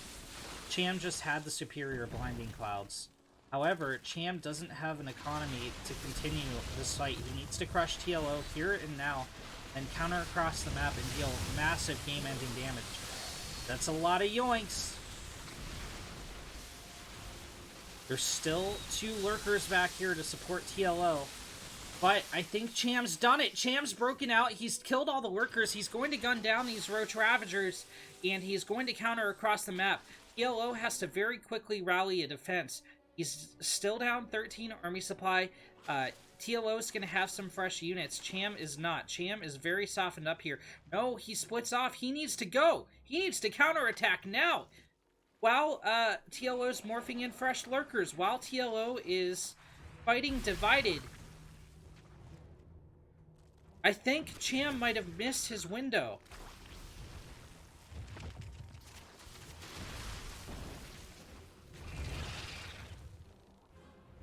Sorry, Cham. TLO has fresh lurkers on the field. The subway has issued its last call. It's pulled out of the station, and it's about 20 miles away right now. It looked like Cham was going to counterattack and win, but was not meant to be. He is once again trying to establish a 4th base, this time 15.5 minutes into the game. TLO setting up a huge surround on Cham's army. Cham moves in here. He's going to be hit with a backstab. And TLO actually doesn't need to kill this army. He just needs to kill this 4th again. But he's going to kill the army anyway. TLO had the lurker way out front, so that was a little bit of a miscalculation. A lot of these units aren't shooting in the back here for the Blue Zerg either. Cham is actually going to win this engagement. He finally gets that 4th base again. And he's going to have to eat a little bit of it to continue staying in the fight. Let's take a look at the units lost down here in the bottom right. 5,000 more lost for Dr. Dario. Cham has been winning every engagement, but losing the war. As this third base is not long for this world, TLO splits off a huge Roach attack force. Cham is going to counter. He knows TLO doesn't have that much to defend, but he's got to be careful about eating these lurker shots. Third base is gone for the Red Zerg. And we might have a full-on base race on our hands.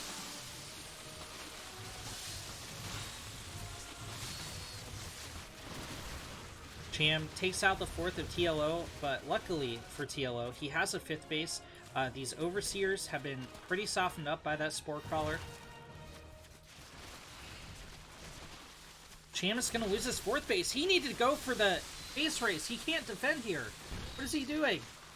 Sure, I mean, he cleans up the roaches, but TLO's still on a full 4 base economy. Well, okay, that's not true. He's not on a 4 base economy. He's on 1.5 bases, but he still has a fresh base up here, is the point. Cham does not. Cham has 2 hatcheries. And by 2 hatcheries, I mean he has 2 mineral patches on natural and 1 in the main. And that's it. That's the show. His geysers are going to run out. One of them is already dead. 90, that one. 94 in that one. That's only 4 roaches apiece. Army supply is even. He has another chance. He has another chance to break TLO.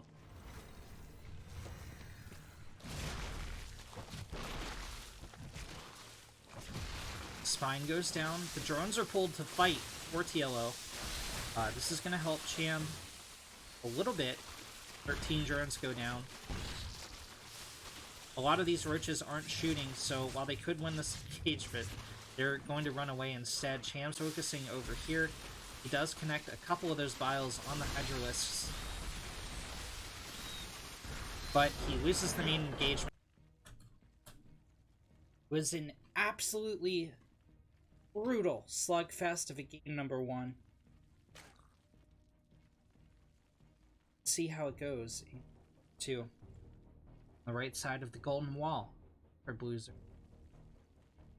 On the left side, Exxon Cham.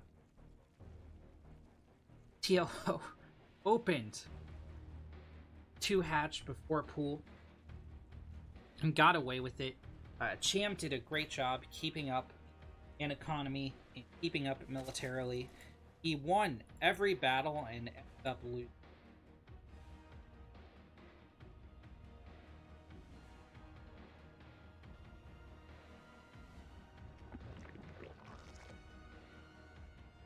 TLO is going to take the gold base.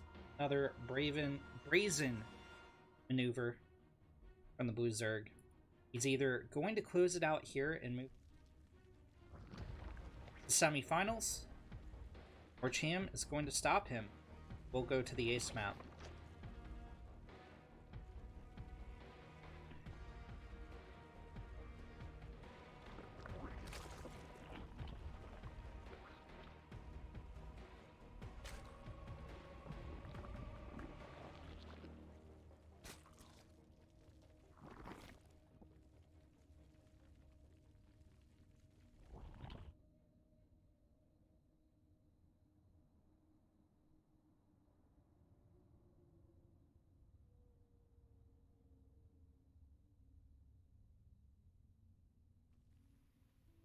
TLO is drone transfer here. This will not be scouted, but it's not going to matter too much. This will scout the taking of gold base.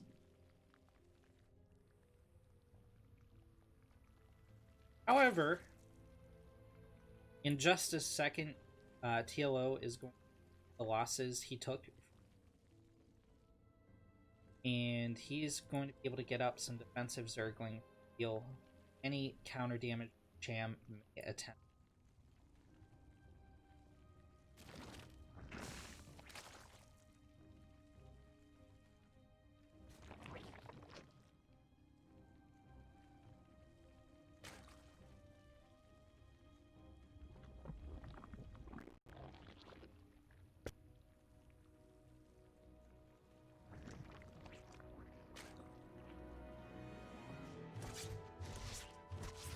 That's a bold queen. She is so far off creep. She will get this Overlord. Cham's not sending any lings out to defend. Well, Cham doesn't have any lings. He's droning really hard, and quick lair. Birchworn thrown down as well.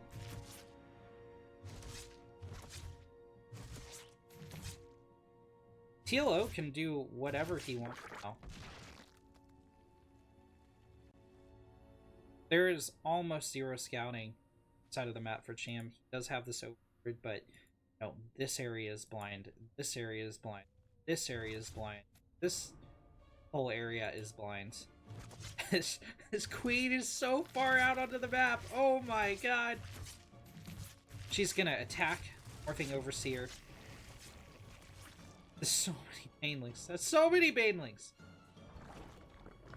Cham is going for a Roach Knightus, but he doesn't actually have any units on the map to defend against this.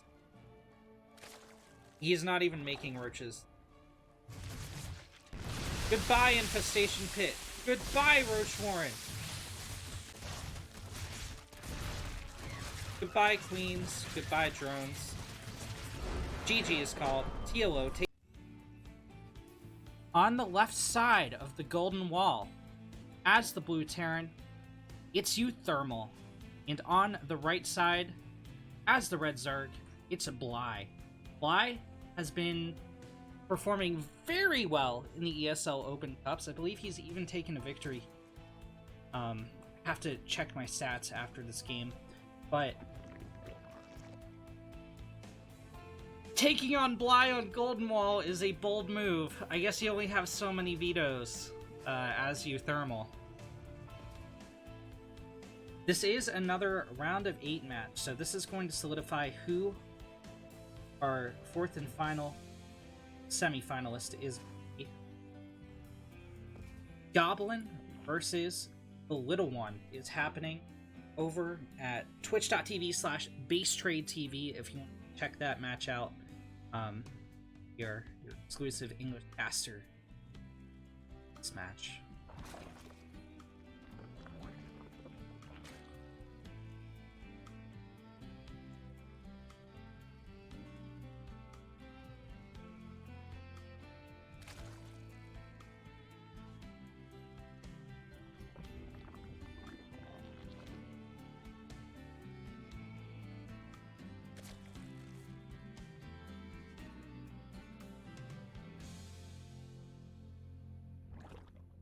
Thermal sends out an SCV scout, sees that Bly has not taken the third base. Excuse me, that he hasn't taken the gold base. It's gonna see that he didn't go pull first, and it's gonna feel safe. It's gonna feel comfortable. Here comes the Reaper. Fear the Reaper.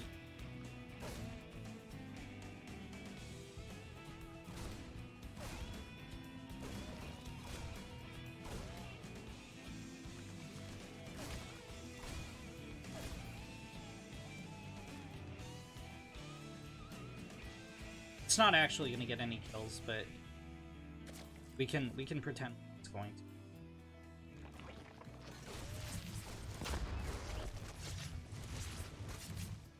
So, Bly isn't really... Well, okay, might be. No, he totally is. So, taking a look at the Zerg's position, he hasn't taken a third base. It's past 3 minutes. It means it is going to be a 2-base play. Now, Golden Wall is a unique map for many reasons, but one of the reasons is this is the only way that a Terran can scout into the Zerg space, except, of course, burning a scan, which Terrans, you know, they're very loth to do. So, you can see why stacking 2 queens at the front here to intercept the Reaper. There's no cliffs or anything up into the main. This entire area is blocked off by minerals. There's no way to hop up here anyway. The double stack mineral prevent that in this literal wall. So, as long as you defend this ramp, as long as you defend this area right here, the Terran can't get scouting information. that allows for, you know, a very strong Nidus play, that allows for the Spire play to go kind of unscouted unless the Terran burns a scan, and it can be very powerful. Very powerful. Ethermal, though, knows that Bly doesn't have a third base, at least on this side of the map. What he does not know is if Bly took the back base. So I think we should see Euthermal burn a scan here. He does have quite a few Marines to detect, or to deflect these eventual Mutalisk. But, like... Okay. Alright, he's going for a double drop, and he's sending it down the back path. So he will make sure that Bly doesn't have the back third. And Bly actually doesn't have a Baneling Nest, so he's going to have a tough time dealing with this. He has some Lings on the field, but he can only do so much against double medevac. Queens get some shots off. And actually, that's enough to scare Euthermal away. First two Mutalisks are in production.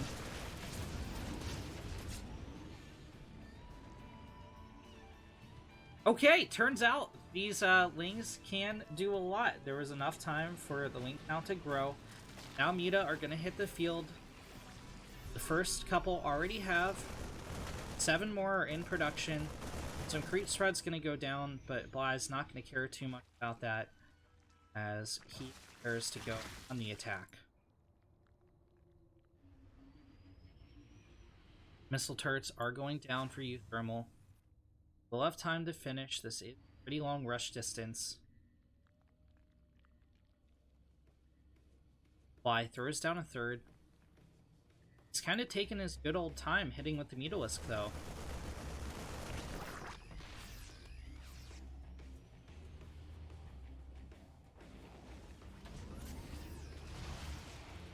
Ooh, that's a nice medevac pick here by Bly. Is going to continue harassing the reinforcements. Pick off a couple add-ons. Thermal is going for a Marine tank push. 2 siege tanks loaded up into the medevac. Bly is coalescing his defenses. And in the meantime, Euthermal's production is being picked apart. Supply depot is going to burn down here soon. Add-ons gone off the starport. Mutalisk disengaged. They're going to head home and harass the tanks back here. A lot of those Banelings went down for free. Bly needs to buy time. Euthermal splits off some of his Marines. He knows exactly what Bly is doing. He wants to protect those siege tanks at all costs. A dozen drones have fallen. That supply depot finally burned down back home. So that means Euthermal is going to be supply blocked. It's going to delay reinforcements. Medevac goes down. That means these Marines are forfeit. Bly cleaned them up rather inefficiently, though. And traded out a couple Banelings for singular Marines. 20 drones in total go down. Euthermal is sitting at 53 SCVs to 33 Zerg workers. Bly has to find damage, and he's just not going to be able to do so. Wait! He needs good Baneling hits. He's not able to close in on the Marines in time. Great splits from Youth are going to save his army.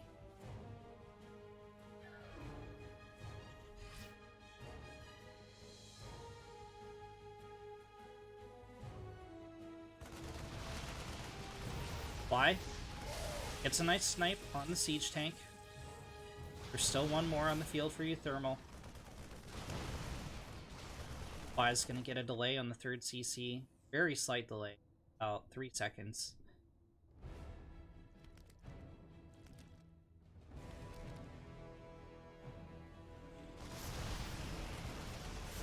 Oh, another Mutalisk goes down. He does get the tank, though.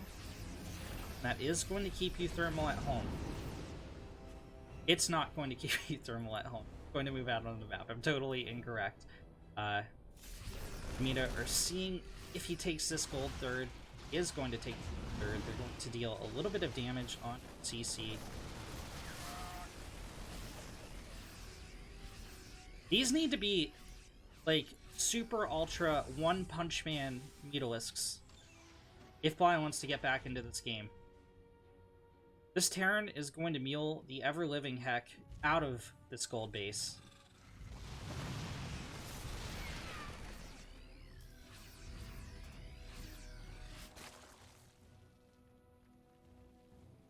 And Bly is still down 16 workers. Okay, the Banelings roll in. They get huge connections with the SCVs. 9 of them go down right away.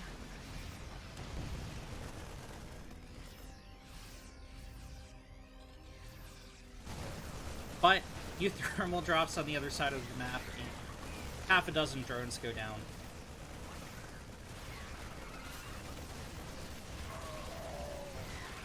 And all those drones were so much more valuable to Bly. The SCVs were to Youth. Thermal still has Mule. Thermal is still ahead 10 workers.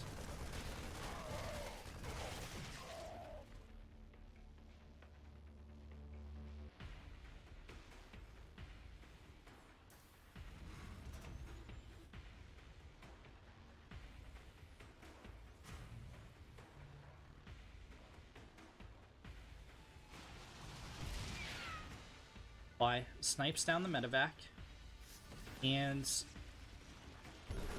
I don't know. Right now, these guys are like maybe B rank hero Mutalisks. They're like Moomin Rider Mutalisks. Okay, they need to be One Punch Man Mutalisks.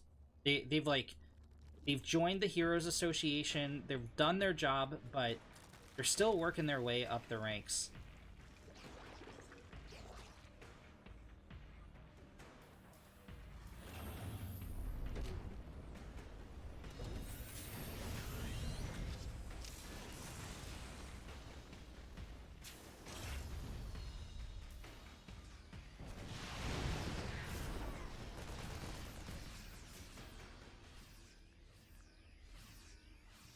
Bly has finally taken a 4th base. He's going to +1 air weapons finally as well. +2 Carapace is hitting the field. Our Terran player does have 1-1. He's about to finish +2 attack on these. That's going to make these Marines to shield for the Banelings. They're going to pop now. He's going to try to go in as the Zerglings pop at the natural. He gets some good connections again. Oh no, that was a great connection. And that's going to allow the Mutalist to clean up, but he put out 20 drones again. And he's excuse me, he's hugely behind the Terran in economy right now.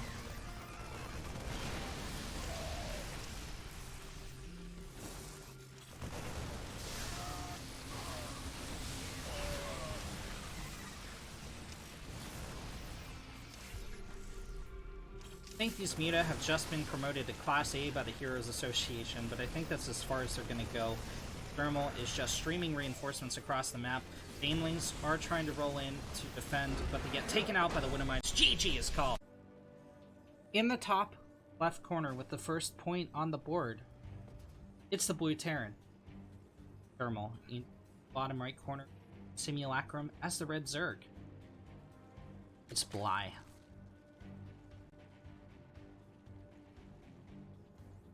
Bly is fighting for his life in this tournament. Thermal, a single game away from moving on. Face Petit Drogo in the semifinals.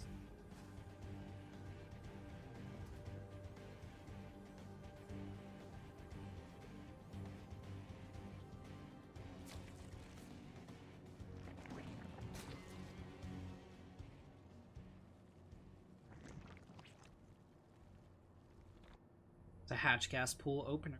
Bly, play it standard.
Oh my god.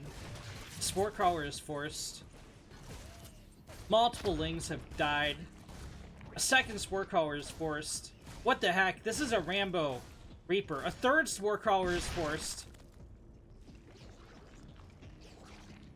Absolutely incredible from Euthermal. Bly did get his third base down, but it's pretty late after the minute mark. 10 Lings are coming out for Bly. I think he might just all in at this point.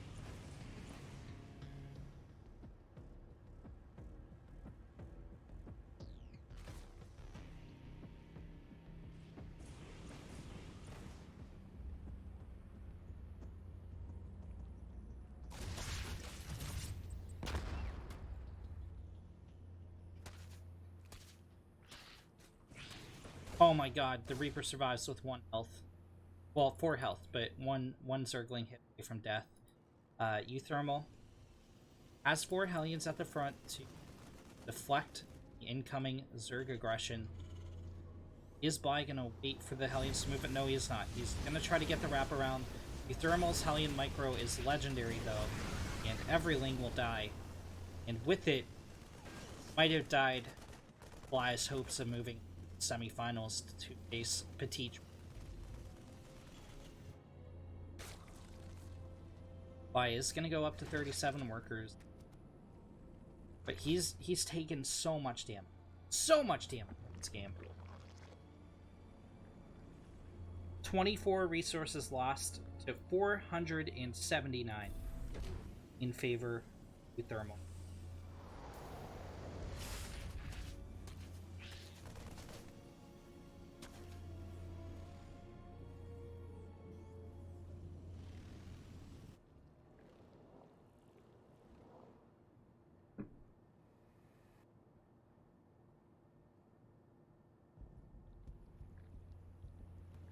Bly is producing infinite drones. Yeah, he was trying to go for a Ling backstab, but he's got to come home.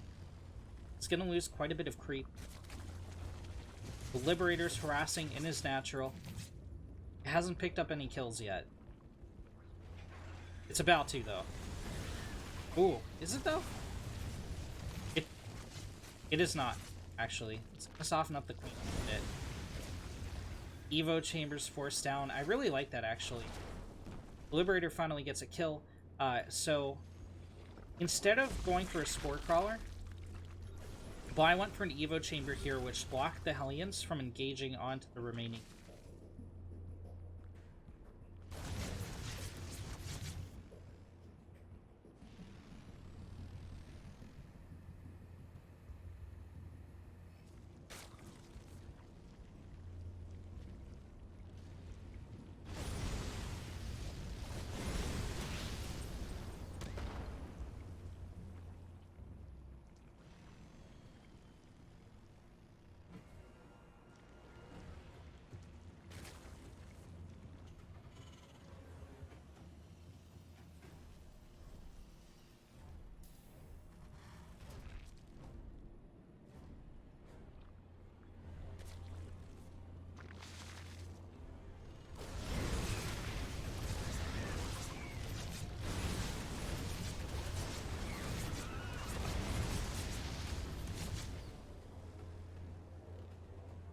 Another 3 drones fall for Bly, which doesn't sound like a lot, but given the sheer amount of damage he's taken this game, it's a lot. It's a significant. He is up to 63 workers, which is considerable, but a lot of those workers are fresh on the drone line. Bly has gone for a Spire play.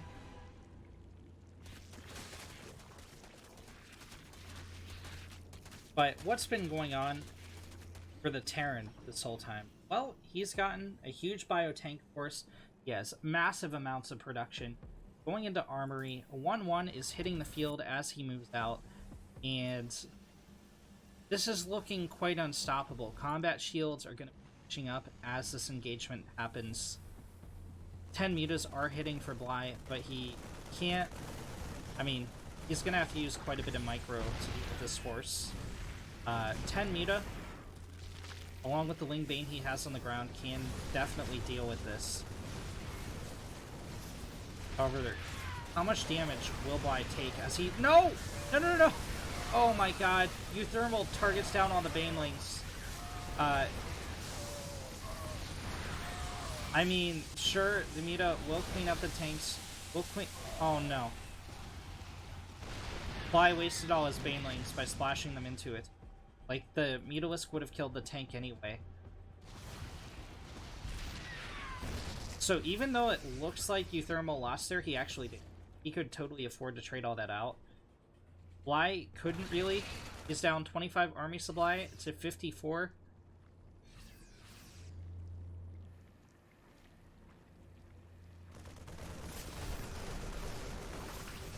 Thermal picks off an Overlord and is trying to pick off the 4th base. Bly wants to get the connection with this. He's going to have to roll off creep. Banelings didn't trade the most efficiently, and there's enough Marines on the ground that the Mutalisk can't engage these guys without support. Okay, that was a wonderful Baneling hit. Oh my god, if the Muta pick off the full medevacs, this could turn things around. 2 medevacs have gone down, a 3rd goes down before it fully unloads. Okay, Bly has held on! Not only that, Bly has won the engagement, trading out more favorably than the Terran. He did lose a couple Mutalisks toward the end there, which was a little bit inefficient, but Bly is maintaining aerial dominance. The army supply is looking a lot more even, 52 to 54. Now, Euthermal does still have an upgrade lead. Does still have drilling claws on the way, armored plating for his vehicles, and, you know, he's established on 3 bases with a 4th CC moving out. Bly took a great engagement there. Bly did a good job of holding, but Bly still has a long way to go if he wants to take this to the ace map.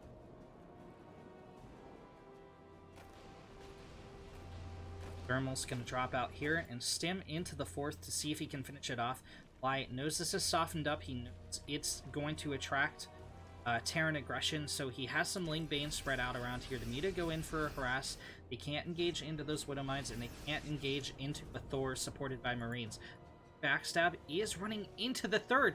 Widow Mine was here to defend, but it switched targets so many times the Lings were able to connect with the mineral line. They weren't able to find damage, and now Widow Mine is going to go off on the Lings, but a frame-perfect Baneling morph goes down here for Bly, but Thermal stems up the ramp, and he cleans up all the Banelings. Bly takes a 5th base in the top right corner. Thermal has all his upgrades on the field except for vehicle armor. He's going to feel comfortable enough to move out again. Bly does have Baneling mines spread all over the map.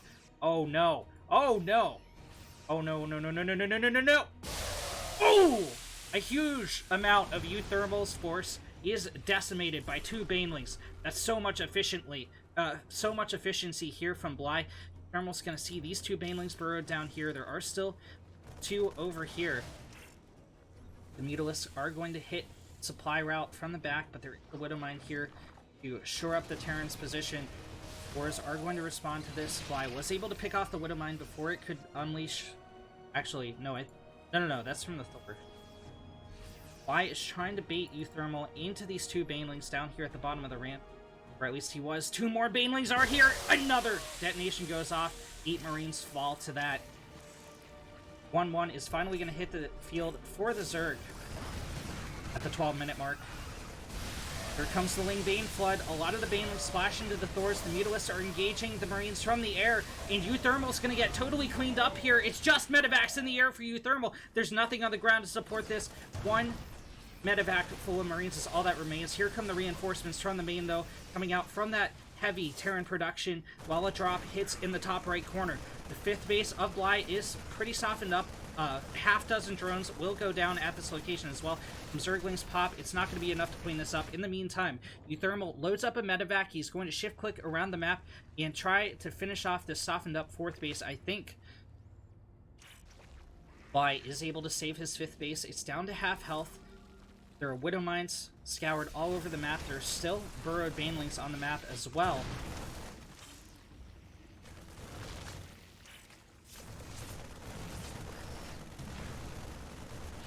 This isn't the most bio. Okay, it's actually all gonna get picked off. There's not gonna be a dank Widowmine hit. Thermal needs to be careful. All his forces are out on the map. He is hitting in the main, but he will get cleaned up here.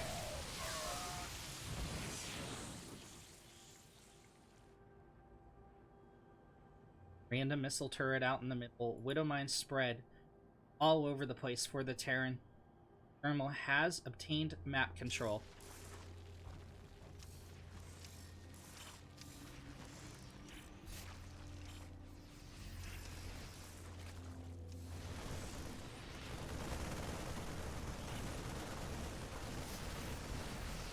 Thermal goes to town on the 5th base.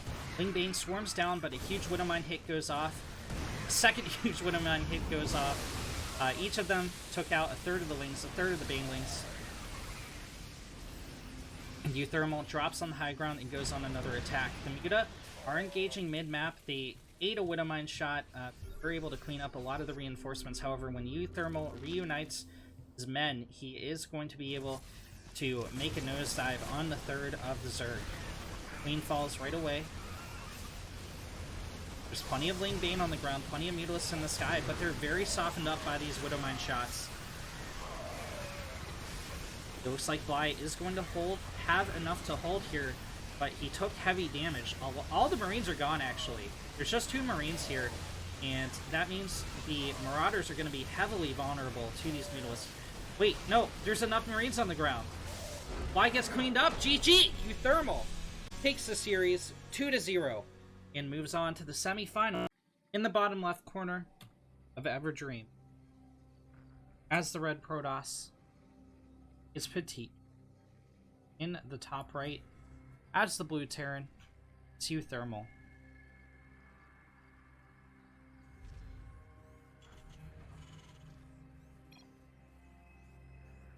The LHF is dropped.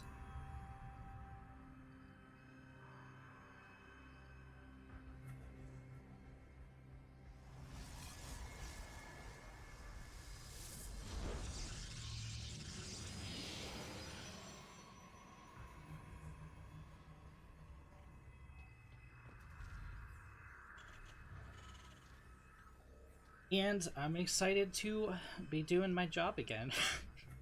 Wait, this is our second semi-final. The admins held it until the first semi-final was finished. It was the 30-minute war of attrition between PLO, Goblin. Goblin won. So it's either going to be a TVP or a PvP Grand Finals.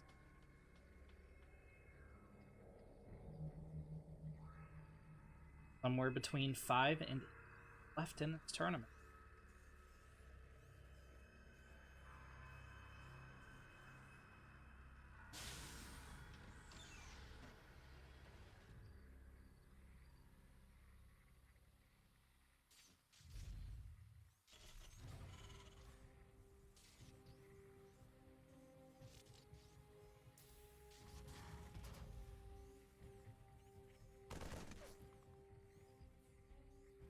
There isn't really going to be a delay on the CC of Thermal.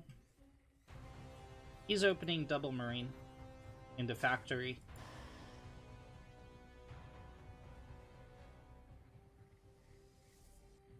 But does Petite Drogo relay?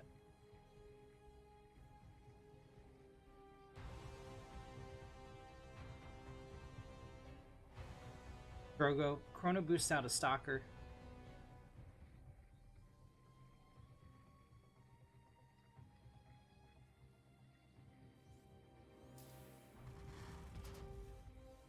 Thermal drops a starport.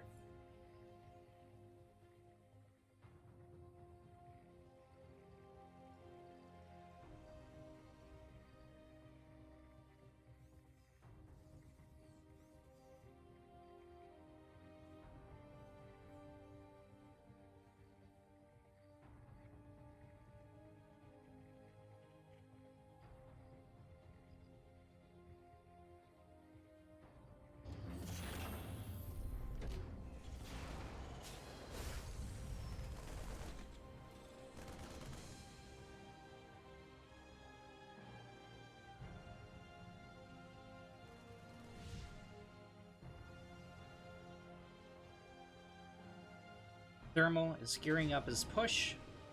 Drogo is going to try... Well, he has to fight this across the map. He doesn't, though. He needed to be taking pot shots at these Marines. Euthermal got hit with the supply block. What is he doing? Oh my god, he's going for a Widow Mine, I guess. But at the same time, the medevac drop, or the Hellion drop has gone off in Petit Drogo's main. It's gonna shred 10 of these probes. 11 maybe. No, it's just gonna be 10. Thermal gets out of dodge. Marines are gonna hit at the front. Pick off. Nothing. Well, they might get a stalker kill. It's gonna be close. Oh, no, they targeted the wrong stalker. Or did they target the right stalker? Okay, they get 2 stalker kills. Hellions come down the ramp. 16 probes have fallen.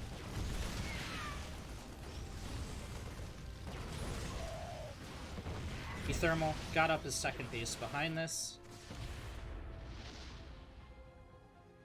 What a devastating attack here from the Terran.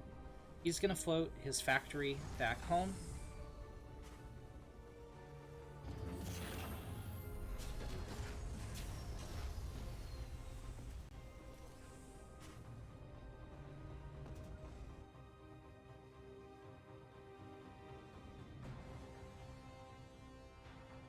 Drogo finishes up his warp prism.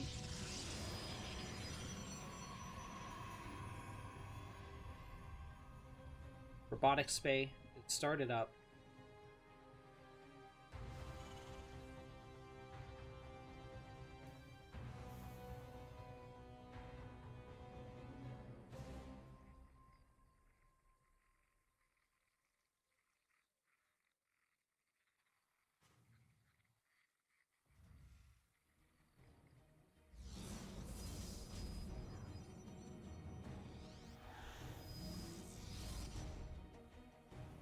Drogo drops in the main.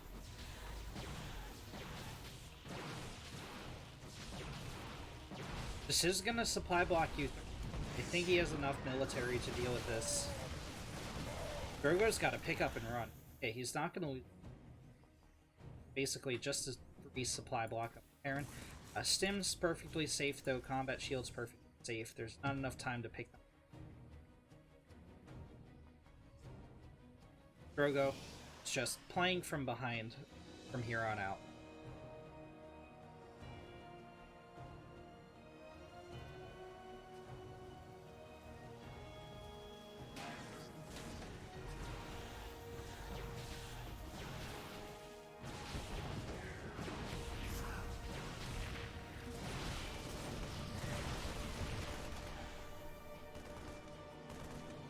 Five SCVs go down. Thermal's going to go for a double drop. Petit Drogo recalls, but I don't think he has enough here. It's going to require insane Warp Prism Micro to save this, and he's already lost a Stalker. The Artosis Pylon falls. The Colossus was a second away from finishing, but he uses the Warp Prism to repower the robotics facility, gets the Colossi out, and Petit Drogo lives to see another minute of this game.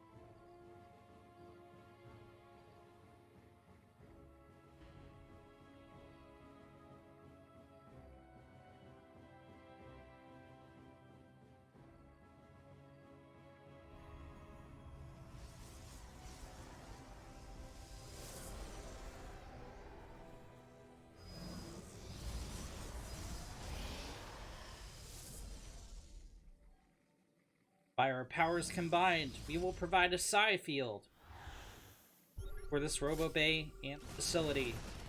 Form of Warp Prism, form of Pylon.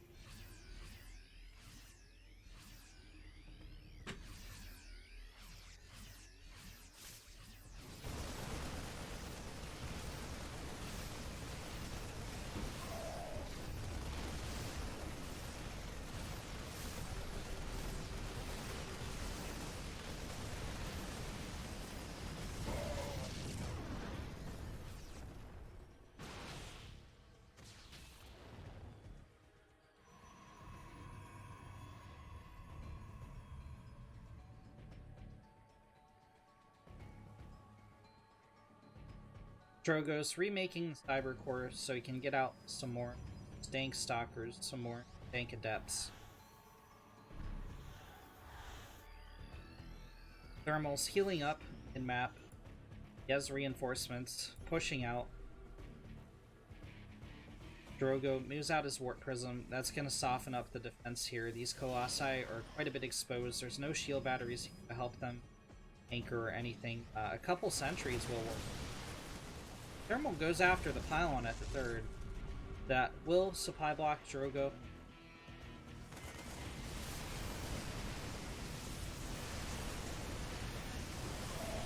Here we go. The sentries go down without dropping Guardian Shields or their Force Shields. Vikings are in the air, pounding out damage against the Colossi. Stalkers don't take down the Vikings quick enough. GG is called in the bottom right corner of Simulacrum as the red Protoss. In the top left, our blue tank. Thermal took a dominant game number 1. Proxy Factory. 4 Hellion drop. While pressuring with Marines at the front of Drogo's base. To great effect.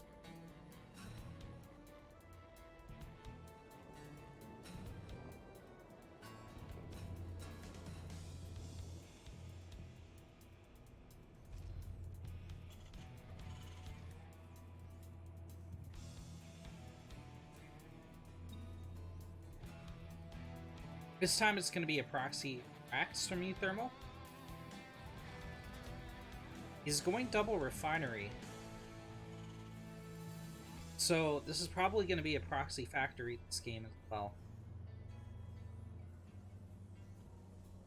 A single refinery would mean proxy keeper, but the 2 refineries really makes me proxy factory. That isn't to say we won't see a Reaper come out of this barracks. We will.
Drogo started chrono boosting out Warp Gate. It's gonna have 2 stalkers on the field very shortly. I'm rather shocked that Euthermal did not proxy a factory. Threw down his factory at home. Full vision of Drogo's probe. He's gonna build his CC on the high ground. He's getting up a second Rax and a reactor on forward barracks, perhaps to create a Marine strike force. In fact, that's exactly what it's gonna do.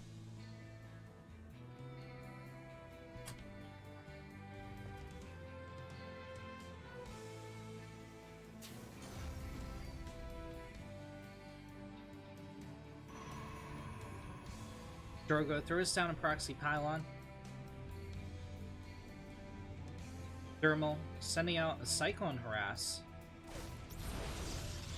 The Reaper is going to keep vision for the Cyclone. Reaper has fallen. Cyclone's force back. And think we're going to see a 2-base Marine here from Thermal. He shot his own SCV a couple times to make it harder.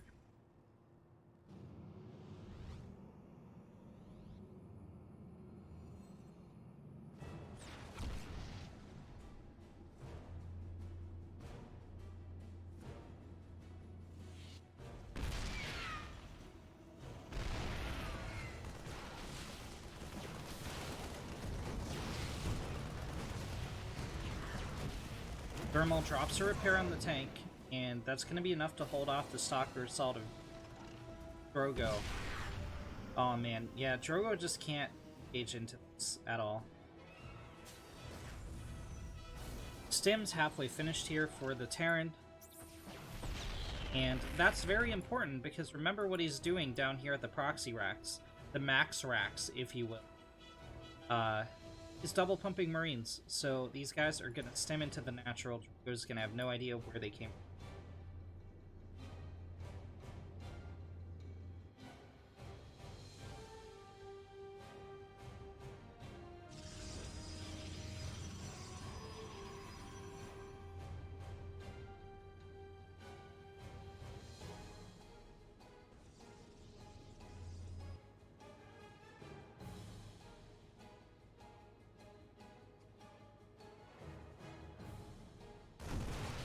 Oh, 3 Stalkers get caught out on the map. There isn't Stim, so Thermal can't exactly chase them down effectively. Okay, Stim's on the field now, but there's just 3 Marines in the lead. Thermal's gonna pull some of the boys. Oh, these 2 Stalkers get caught out. And this is basically GG. There's very little left to defend here for Jordan. He's going to have his army pulled out of position while the main army heads into the natural. The tanks are sieged up, unharassed. Down goes the pylon.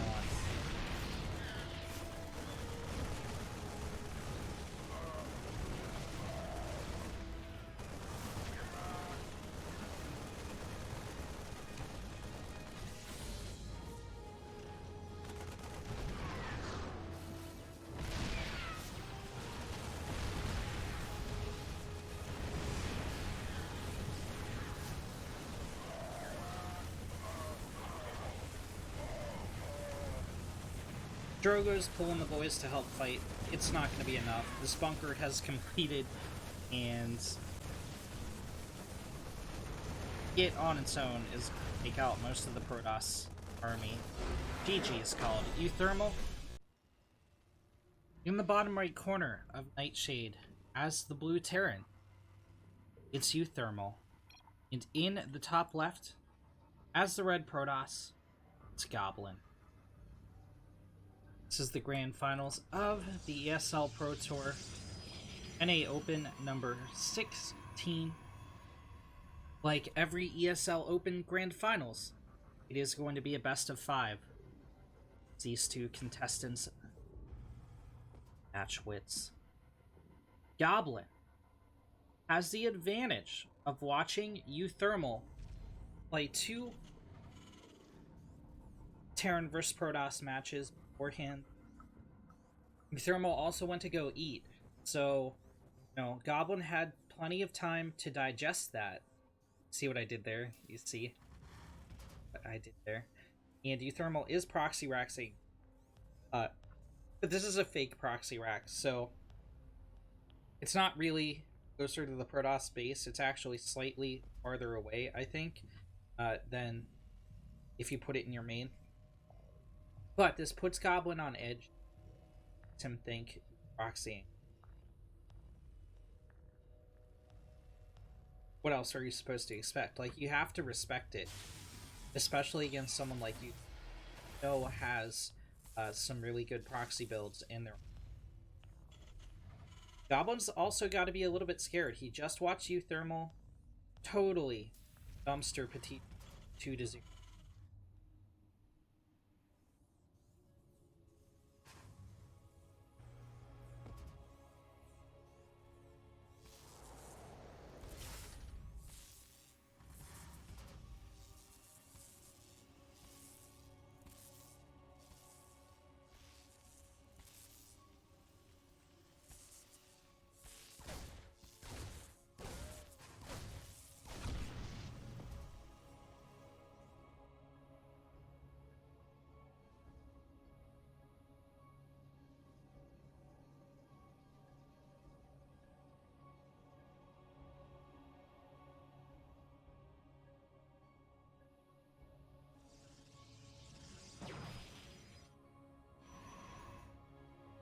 Thermal tries to poke in with the Reaper.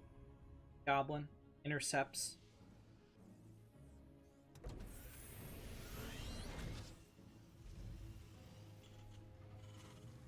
Thermal starts up his second CC. Safe location and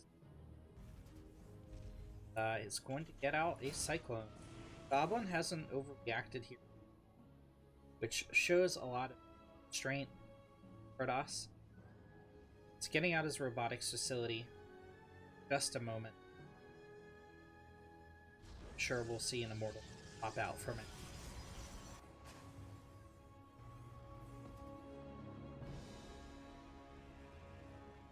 Thermal is going to do the same Reaper Cyclone push we saw him do against Petit Drogo.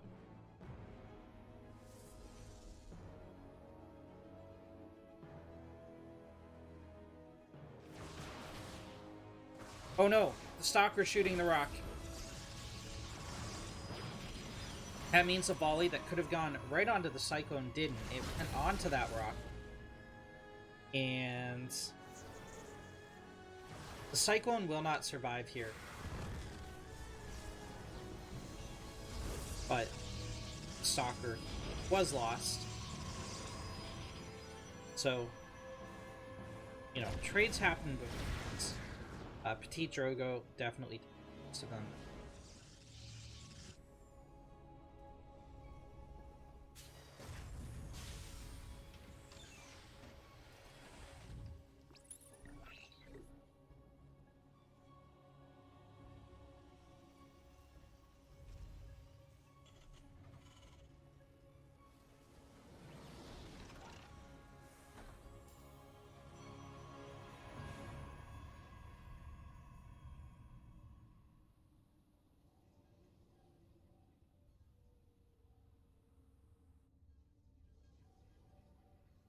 Goblin is going into Colossi. And it looks like he's about to take a third. 200 minerals in the bank. 300. And then he spent all the money. So I don't know what he's doing. Queued up a Colossi, I guess. He could have totally thrown down his third and then queued up another Colossi and been in the same position. But instead he's gonna slightly delay that third Nexus. Thermal going for a Marine tank push.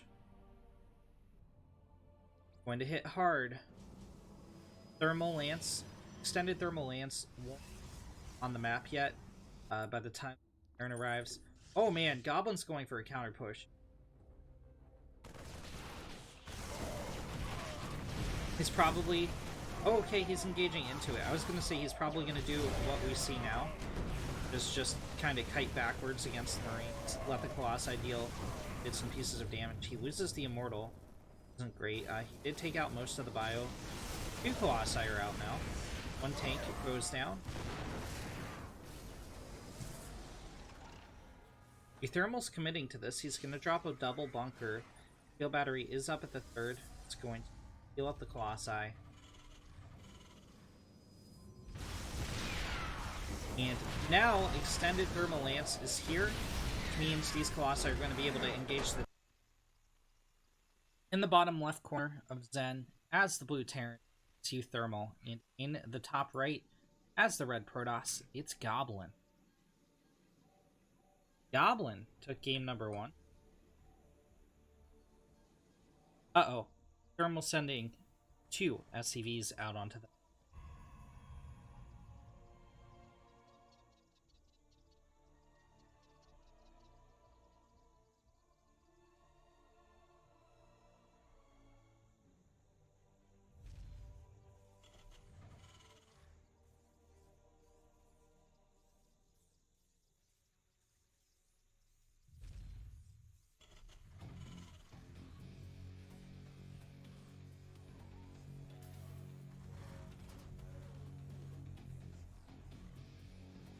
It's going to be double proxy racks.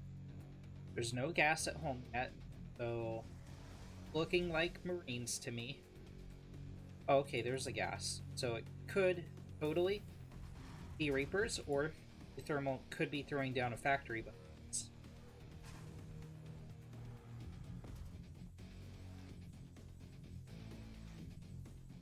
I think it's going to be Marines followed by a factory. The gas collection just started so late.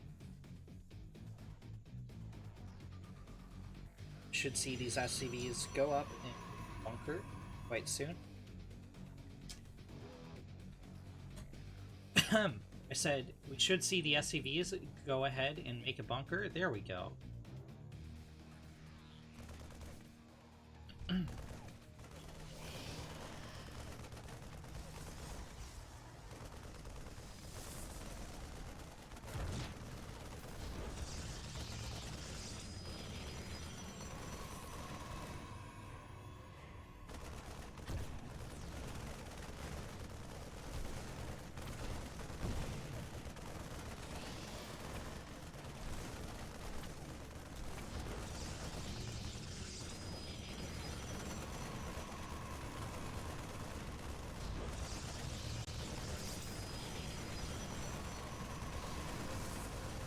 Shield battery finishes up, it's going to start healing the pylon, but Euthermal pulled a lot of the boys, and he is now super all-in.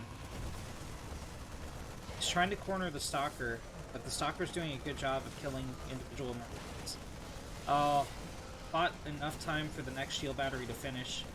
It's going to be training out shield battery energy.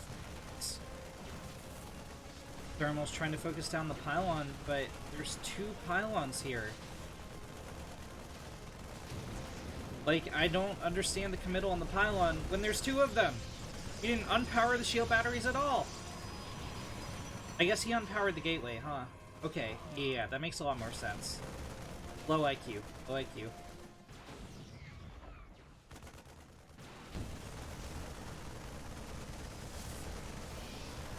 Thermal's repowered, or Goblins repowered the gateway, so it's gonna get another Stalker out. This is a really scrappy game. Thermal's forced Goblin back to the main. But I think Goblin's help. I think this is over. Goblin's up 7 workers. He can kite these Marines for as long as he needs to.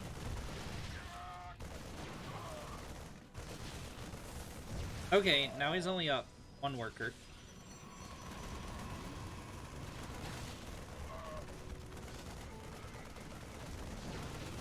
With these shield batteries here, Goblin can engage the bunker. Oh no, it's gonna be close. The shield battery's out of energy.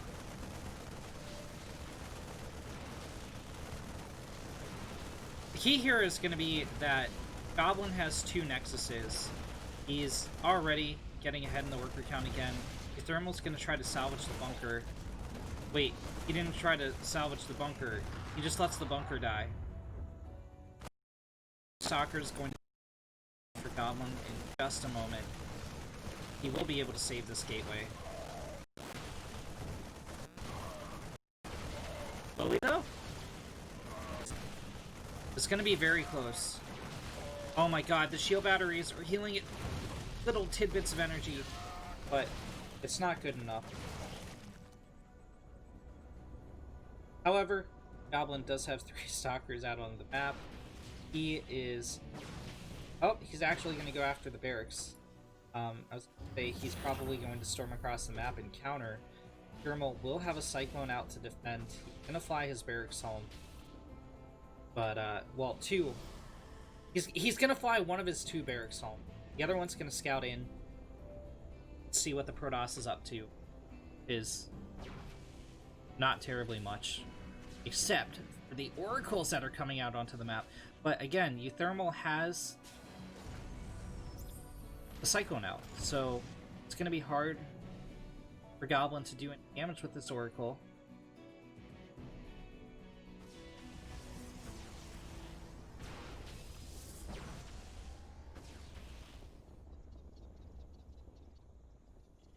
Oracle's heading into the main as the Stalkers pressure the front, but Cyclone's already positioned to intercept.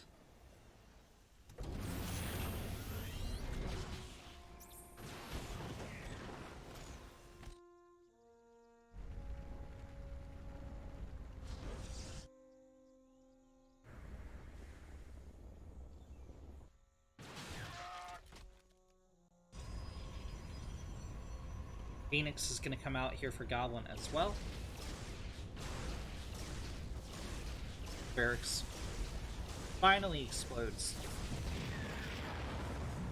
And it shall scout no longer.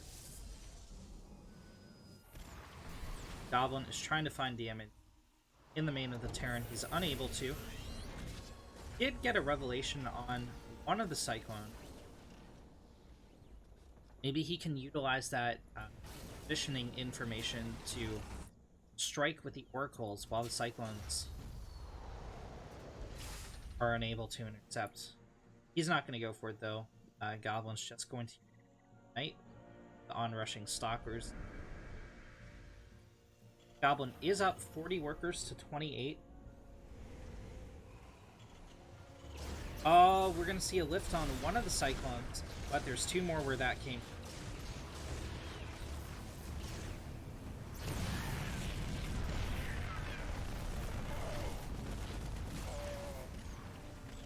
One Oracle gets picked off. Two Oracles get picked off.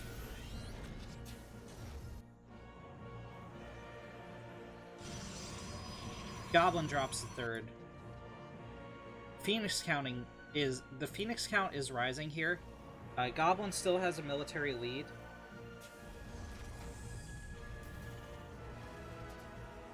I mean, he basically just traded out the Oracles in exchange for the Cyclone.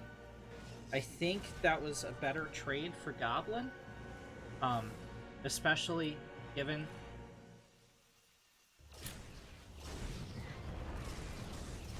there we go. His superior economy.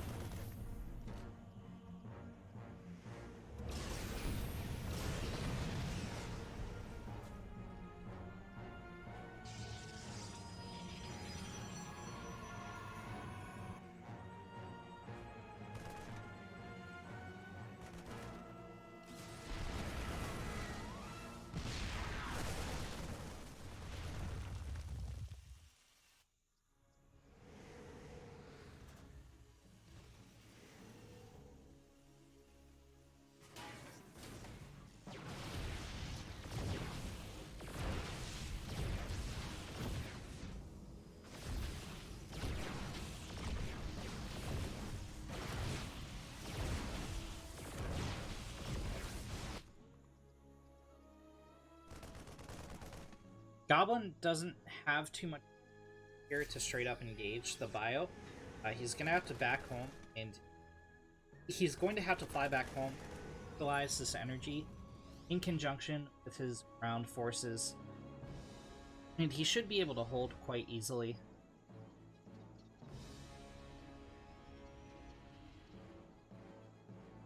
Euthermal's pulling the boys.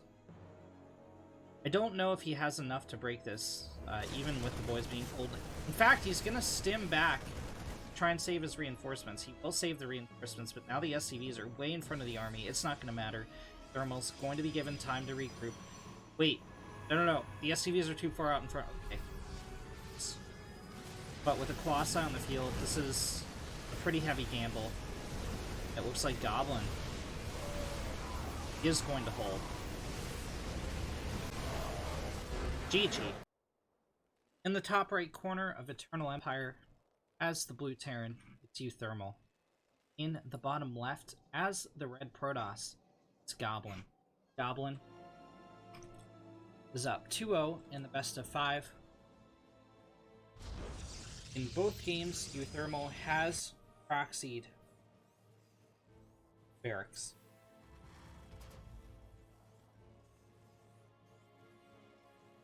What's he gonna do this time? Is he going to take it to a straight macro game with Goblin? Because Goblin's micro just seems so good. Ooh, he drops the barracks at home this time. He rallies the SCV. Make a command center. Goblin sends out the probe scout to get a delay on second of Euthermal.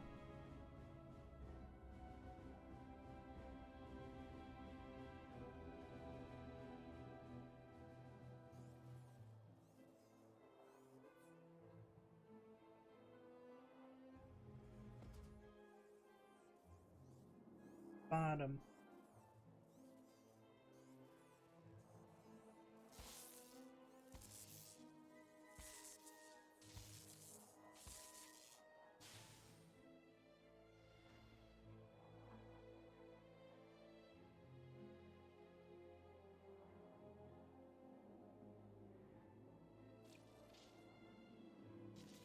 The CC is officially on time. Goblin has failed in his mission to play the command center. His probe must live in shame for all of his days.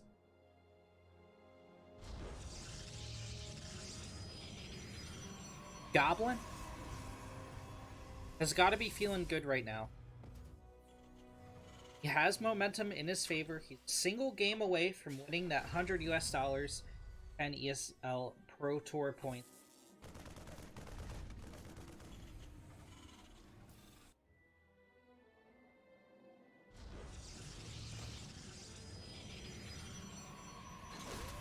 Stargate has been dropped here for Goblin, but it's totally scouted by Euthermal. This is excellent probe micro from Goblin. Only now losing a probe, despite not having the Adept out in time.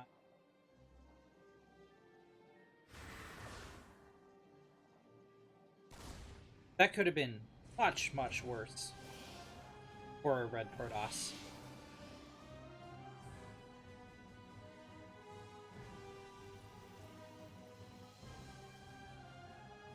It's a very even opener, both sides.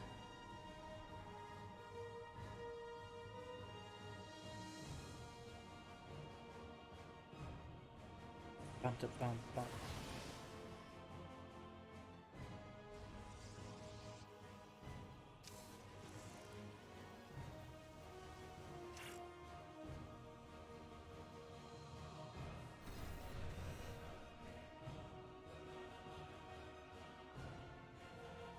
Oh look, there's a little pylon up here. That's straight up a pylon.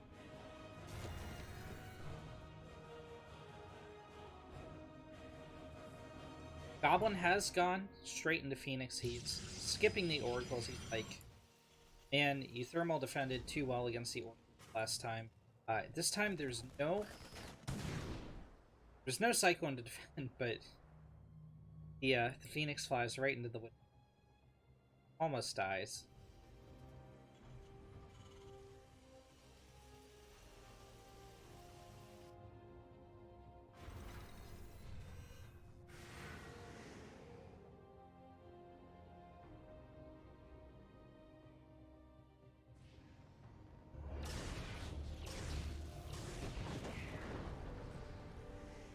Brutal, bro.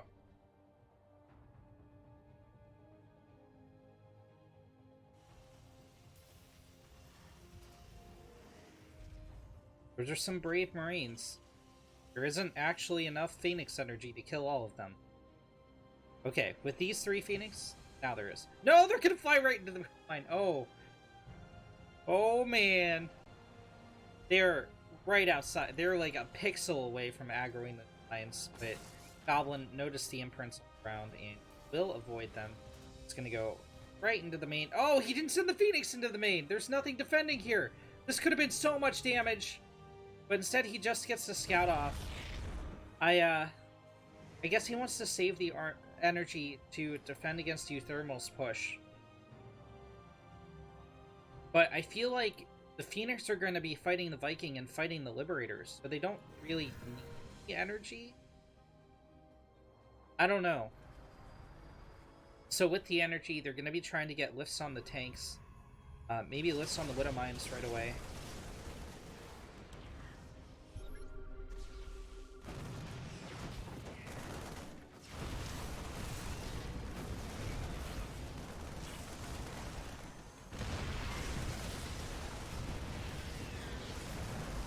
Okay, shield batteries are up to help anchor this defense. It's going to take a lot of lifting to kill all these Marines. SCVs have been pulled with the push, so all the damage that was done to the Liberator is going to be repaired. Cancel is dropped on the 3rd. Disruptor is out on the field here, though, for Goblin. He doesn't launch the shot, though. Okay, Phoenix are going to come in from behind and pick off the reinforcements.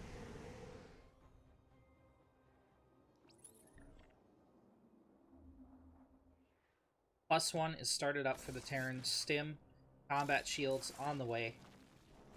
Goblin is getting a second disruptor. And expanding up here to the left side of the map. Sends the Phoenix across for harass. It's only going to get 2 SCV, or it is going to range these flyboys out from the mineral line. Thermal lands his 3rd CC. He doesn't have stim, so he's going to have trouble chasing down the Phoenix, but he can position groups of Marines in various places to zone them out. Oh no! They fly right over the Marines. One of them will die. They're going back home to defend, but that was a little bit of an unnecessary path to take.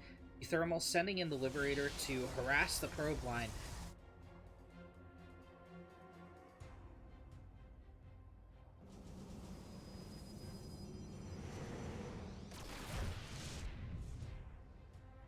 Two probes fall before Goblin's able to pull out, and you know, this is looking a little bit exposed here for you, Thermal. We're gonna see some disruptor shots. I hope so.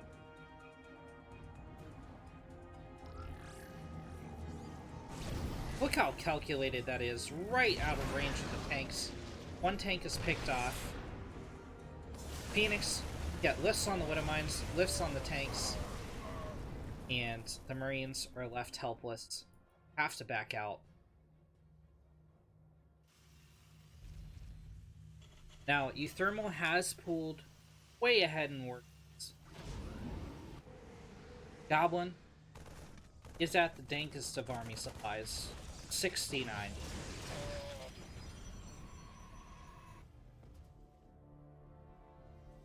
Nice.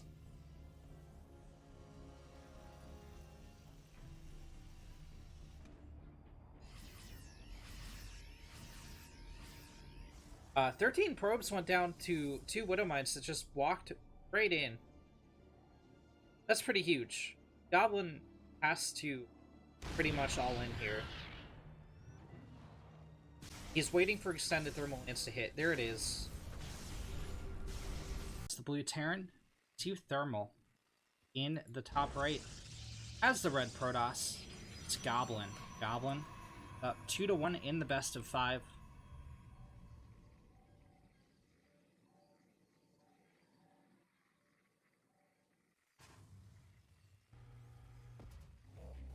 Can he close it out here, or is Thermal going to take us to the ace map?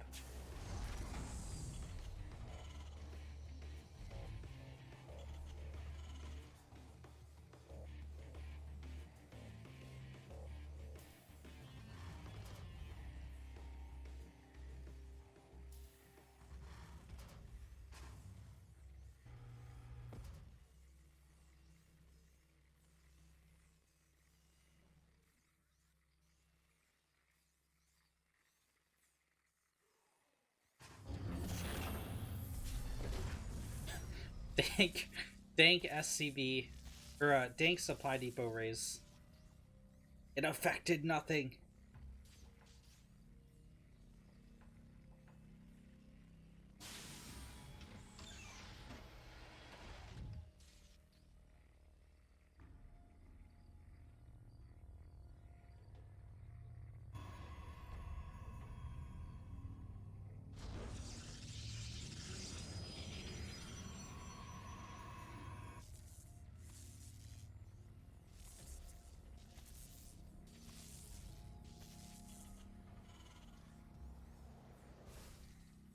Goblin hooks in with the probe. Not going to get any kind of delay on the CC.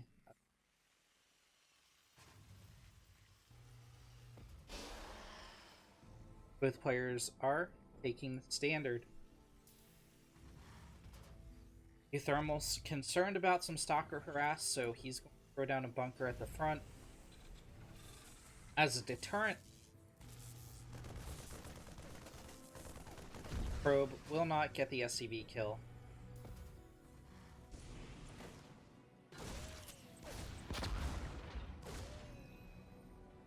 This Reaper will get a probe kill.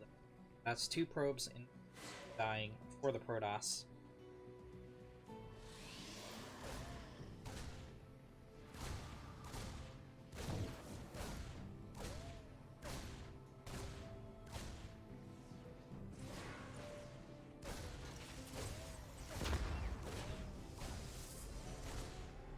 Thermal. It's softening up some more. Not gonna get any more kills though.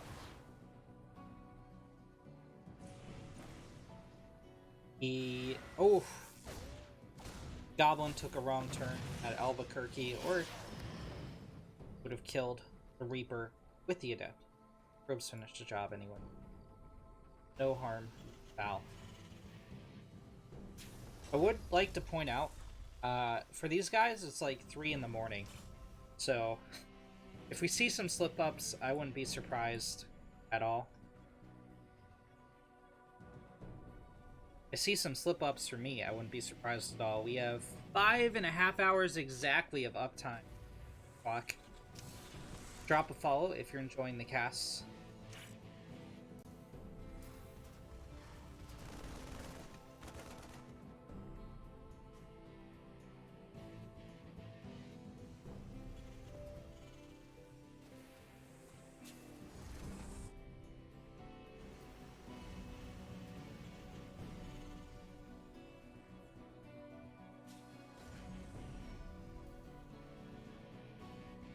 Oh no. Oh no! Straight up baited, son. Okay. Goblin noticed in time. Gonna save his feet. Oh, not from that one though. This is really... So I've seen a couple Terrans do this, but it's mostly Euthermal and Clem. So look how well hidden that is. Look how well hidden. It's underneath the refinery. It's not even, like, I don't even know how this is legal. He gets it right up to the edge and burrows it, so it's actually partially covered by the texture of the refinery. It's insane. It's insanely hard to see. So, I mean, okay, so while I was looking at that, Goblin picked off 2 SCVs with Phoenix, but, going back to this, like, it's so brilliant that Terrans have started doing this, because what you're looking for as Goblin are those little indentations on the ground. And he just wasn't able to see that because the gas geyser was blocking it, right? He saw, like, one tiny crack, and that was all he had to go off of. And when you're playing under stress, you're playing under pressure, there's $100 on the line, and you want to close out the series and go to freaking bed, like, mistakes like that are easy to make. Thermal, just helping the Protoss make those mistakes.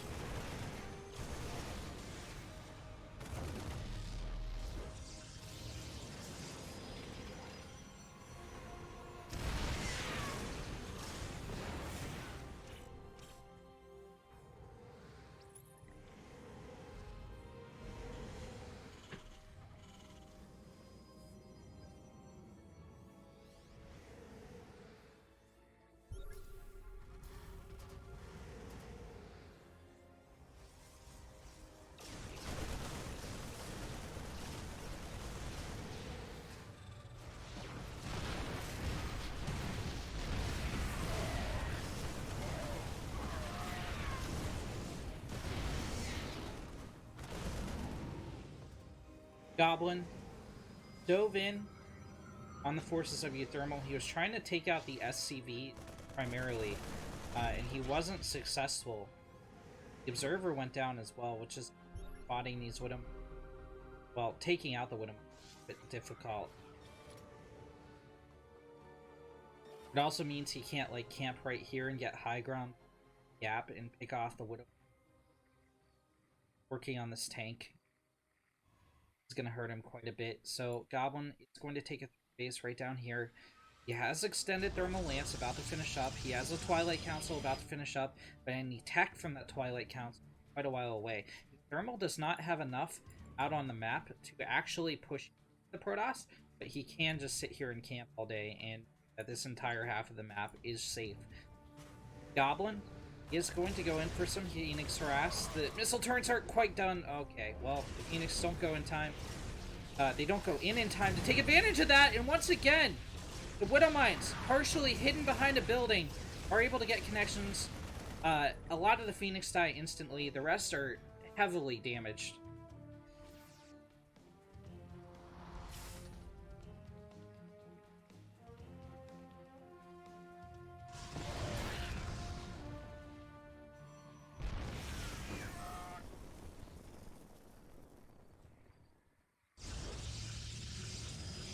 Thermal.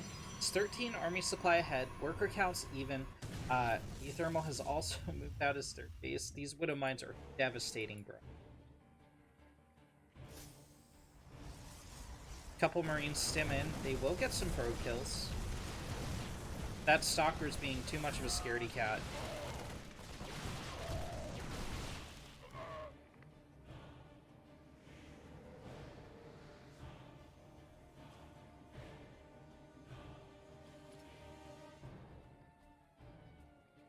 Seven probes went down for 4 Marines. That was a really nice little micro trick there from Thermal. Goblin is scared of a drop. He is correct in being scared of a drop. He's gonna dive in, medevac with the Phoenix. He loses 1 afterwards, but he does the medevac down. He loses 2 Phoenix, actually. That kind of sucks. And he doesn't get a kill on all the bio. Thermal drops a scan. I don't think that's 2 value. He just kind of takes a small chunk of health off of the simulator there. He has a scouting supply depot out on the map, but he has a second push being set up to go in on the third, so he's going to kind of put Thermal, or put Goblin in check here. He's going to move in to the natural with this force while the main engagement happens over here to the left.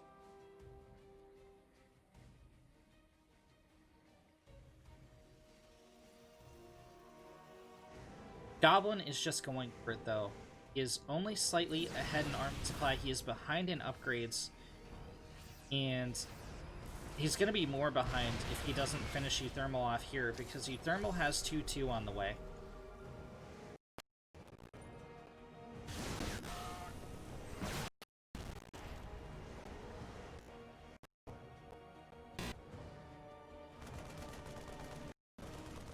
No, Stalker, no! Kill the Marine! Oh god, that shield battery's gonna die, isn't it?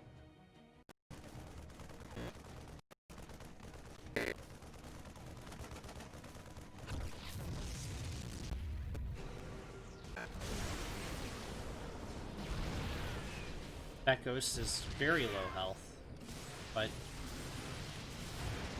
shields are going off the Protoss army. The Phoenix are no match for that many Vikings.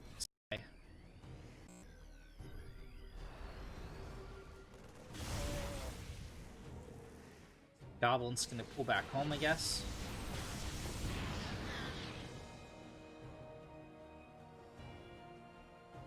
He takes a 4th base. Thermal also takes a 4th base. He's gonna make that into a planetary. And my issue here is that Goblin doesn't have upgrades, so he's not going to scale at all against Thermal. Thermal just had +2 hit for him. And that means these Marines are going to be very, very powerful.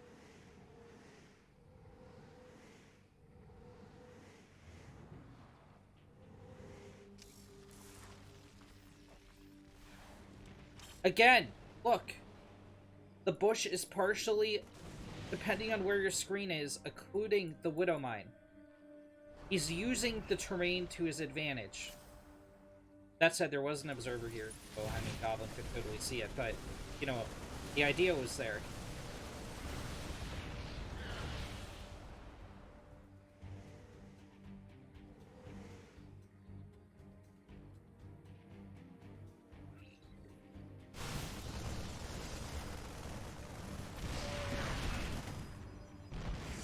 This little forward command post for Euthermal is so annoying. Like, it's annoying me.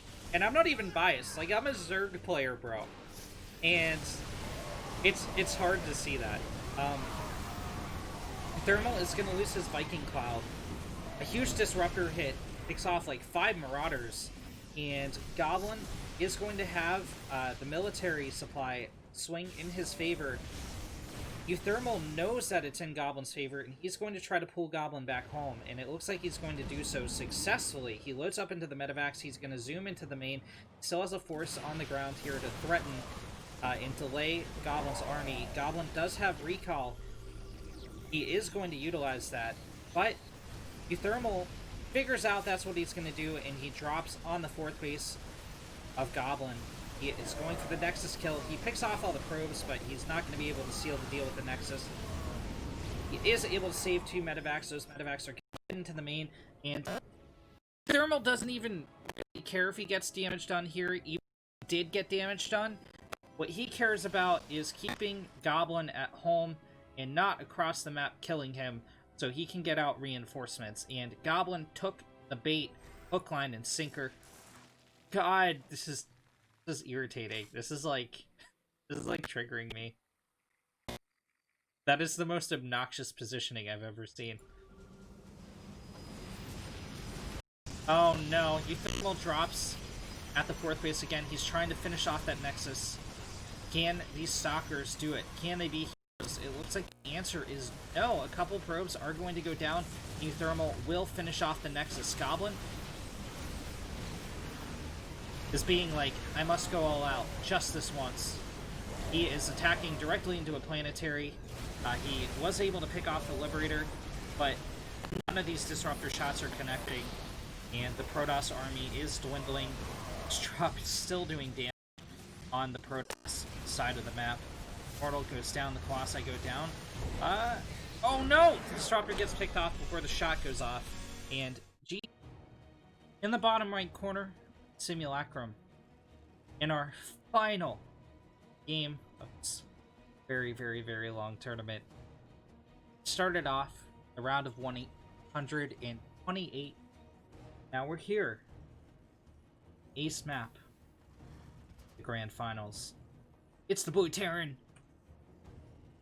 And in the top left, as the red Protoss, it's Goblin.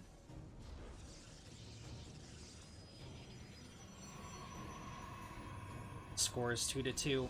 One of these guys is going to be going home with 5 ESL Pro Tour points, while the other takes the lion's share of the points, as well as $100 US.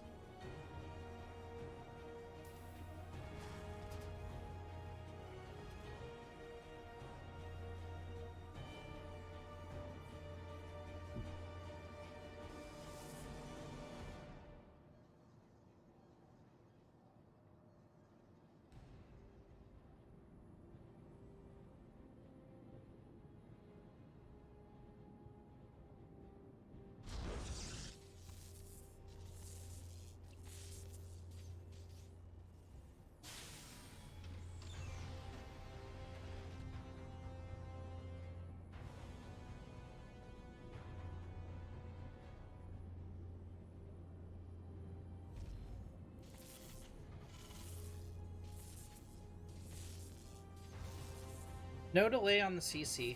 The probe's trying to get an SCV kill. It's not going to be able to. This is good SCV micro from you. Wait, is it good though? Is it though? Is it though? It is. Yeah. Only gets like a 3-second delay on the CC. Loses the probe. Thermal. It's going cross-map with his Reaper. He's going to get a full scout off. Might get a probe kill, but the Adept will be there to meet.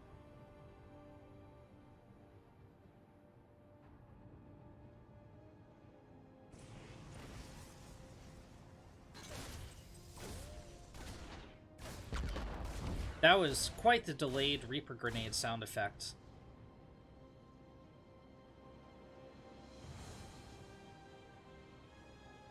Huh. Goblin didn't let that shade finish. I wonder why. I honestly don't know, because he would have gotten like 2 shots off on the Reaper.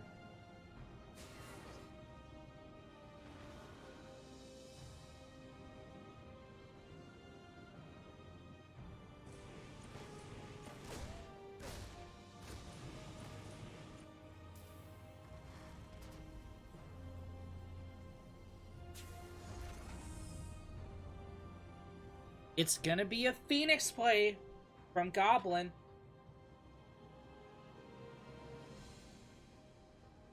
Now, I'm not saying this is bad, I'm just saying every game where Goblin has opened Phoenix, not made Phoenix, but opened Phoenix, he's lost. Momentum is in favor of Euthermal. Won multiple games now with 2-base pushes. Let's see what he can make happen here. Oh, this is giving me deja vu. This is how the last 2 games went. There's the Widowmine shot on the Phoenix. It's always hidden next to the factory. When will you learn, Goblin? When will you learn? You freaking frick. When will you learn that your actions have consequences? Oh no, this Phoenix is hold positioned. It's gonna get gunned down by the Viking. I think Goblin is slipping up here. We've seen it over the past 2 games, but again, I'd like to remind you, it's now like 4 o'clock in the morning for these competitors. And Euthermal had a bite to eat before they played this match. I don't think that Goblin did.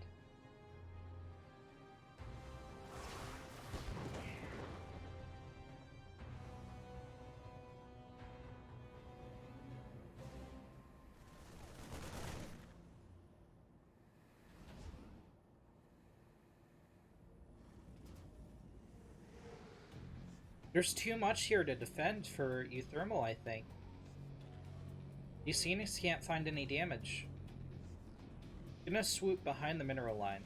Okay, the Marines pull out of position, but... Oh, the Liberator pulls out of position as well! Okay, this is a huge mistake on Euthermal's part that allowed those 3 SCVs to go down. Thermal is going for his 2-base push, though. Is he?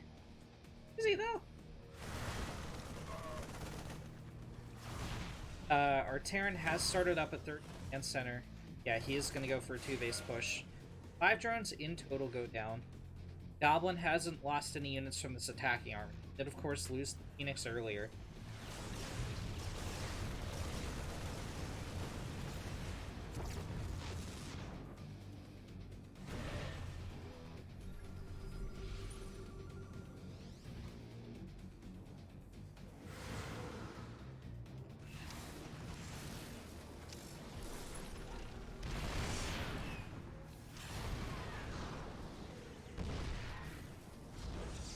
Thermal shells the gateway.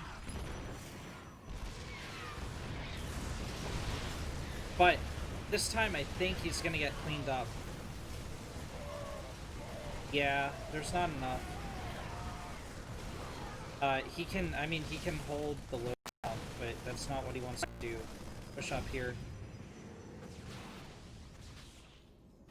No, one more shot. Okay, okay. Goblin has taken down the SCV.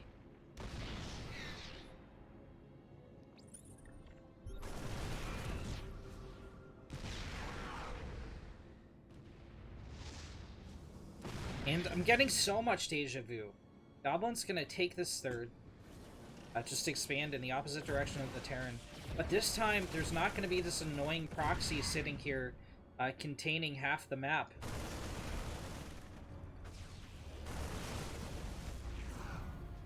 Euthermal keeps sniping the Phoenix that are lifting the tanks, but 1 tank goes down nonetheless. Goblin has not invested in charge, so he can't quite gauge the bio. He is investing in extended thermal lance, though. Bossai, quite a bit stronger against the Terran than he otherwise would be. Euthermal's ahead 3, farther ahead as to saturate this 3rd base. Goblin's 3rd base is just started up, about 20% of the way done. And that's going to translate in bigger army supply in the long run, but right now he's taken a lot of damage from his failed attack on the Protoss. And he's going to eat some SCVs in losses to these Phoenix. 8, in fact. So maybe he won't pull ahead in the comp of the Protoss. I take it back. Goblin's in a really good position. Stim is about to hit the field for the Terran. He's going to split off 2 medevacs, boost along the side of the map, go for a drop in the Protoss main. Phoenix get a delay on the supply depot, which is going to supply block U-Thermal.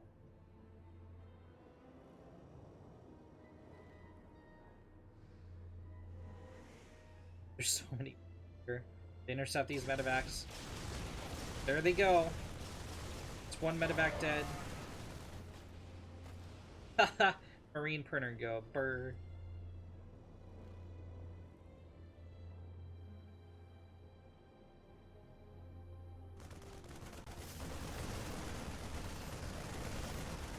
Thermal picks off the cyber core from the low ground. That's actually a pretty huge pick. So no more stalkers, no more adepts, goblin for a little while. Down goes the pylon, down goes the gateway.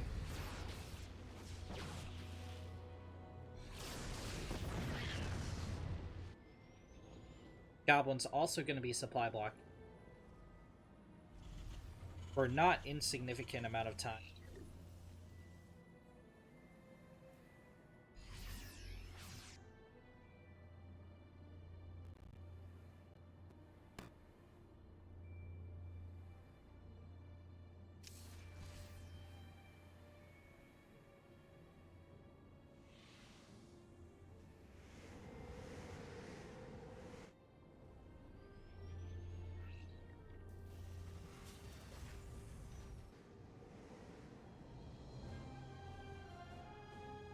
Armor, it's going to hit, going to be applied to the Protoss army in about 20 seconds. But those +1 weapons are nowhere to be seen. Thermal is getting ready to strike.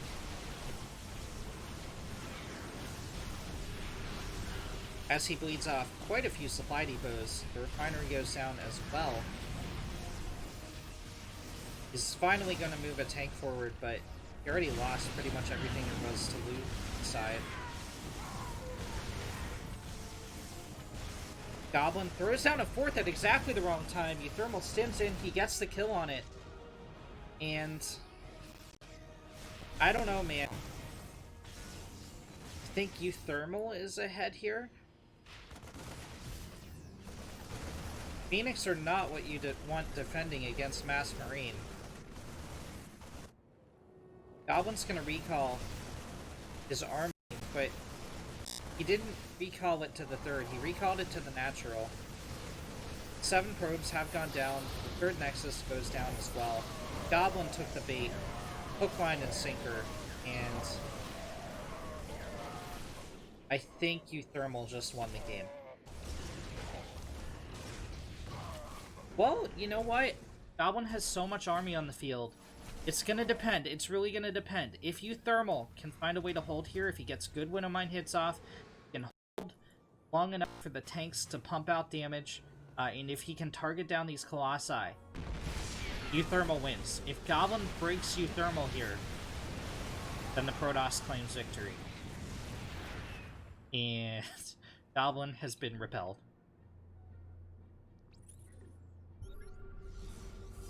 Army supply has been evened up. U-Thermal going to go ahead in army supply very shortly.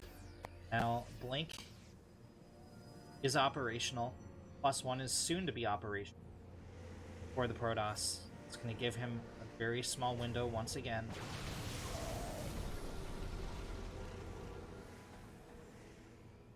That window of time is getting farther and farther away.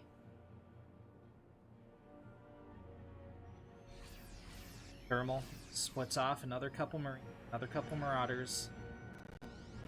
Goblin did double expand, but the Thermal has 2 more CCs ready to float out, so that's going to be a 5-base Terran versus a 4-base Protoss.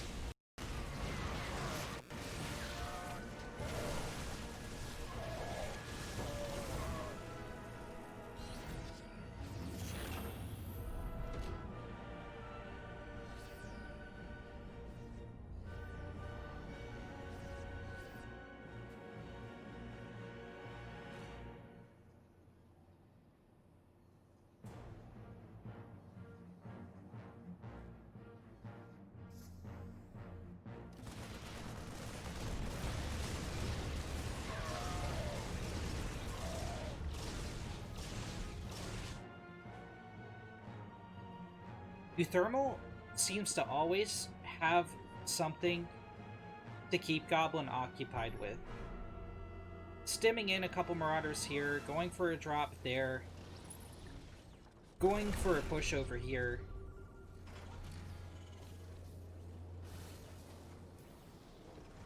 Goblin's been kind of chipped away, but Goblin gets a charge lot run by in to the 3rd base. It's only going to kill a couple SCVs.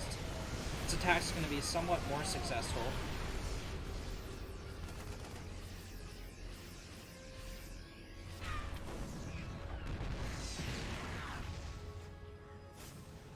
$11 SCVs in total go down, and 1 supply depot. The rest of the buildings hold strong for Thermal.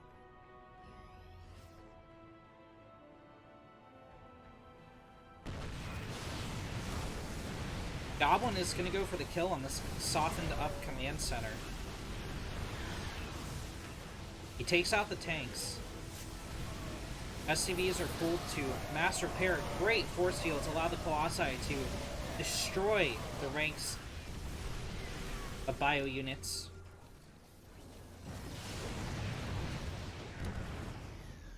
Goblin is unable to get the kill on the orbital, though.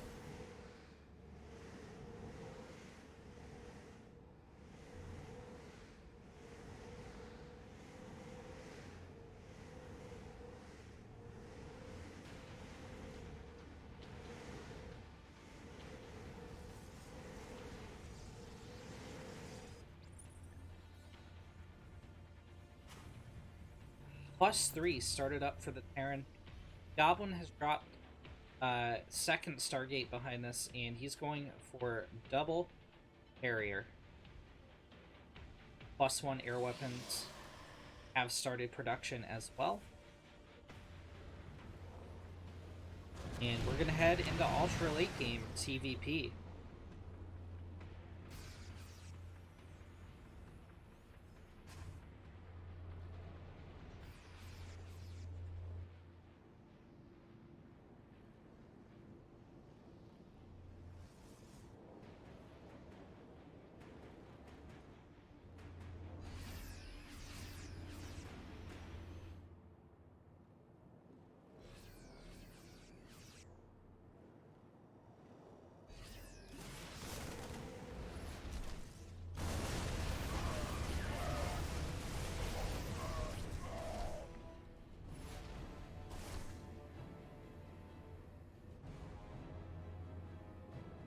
Thermal. It's pressing in on the left side. He drops the scan. This is kind of... Oh, no, he's not going to attack there, I don't think.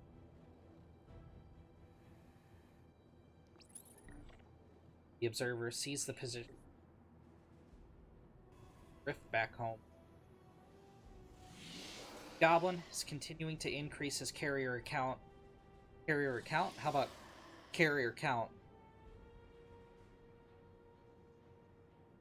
Disruptors are going to be on the ground.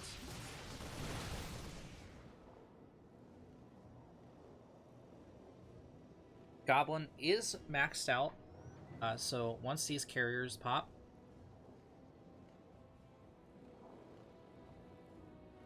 he's going to want to start trading out supply with the Terran.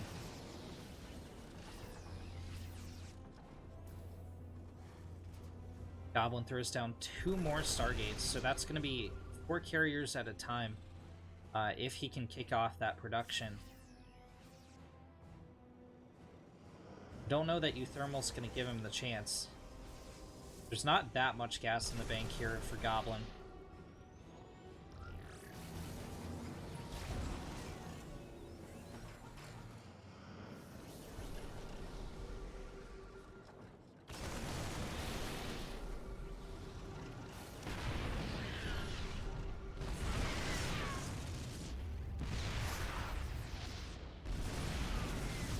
Oh no, one of the disruptors goes down right away for the Goblin. There are still 2 more, but he's trying desperately to figure out how he wants to engage this. I think he's being way too timid. He's not letting the interceptors trade out with the bio.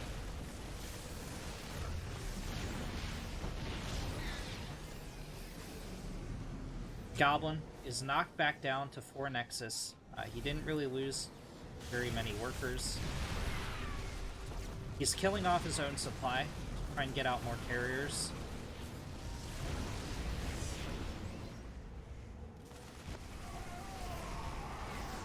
Charge lots sacrifice their lives.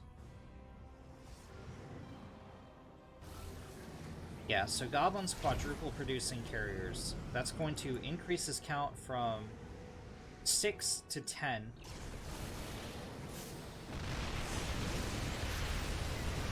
Huge lifts on a lot of the tanks.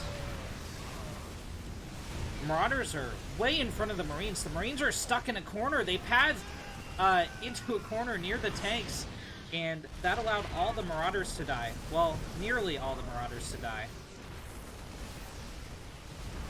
Those 4 carriers are about to hit the field.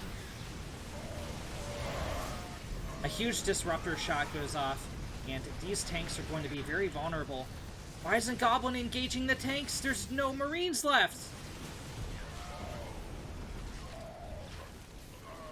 The medevacs are cowards.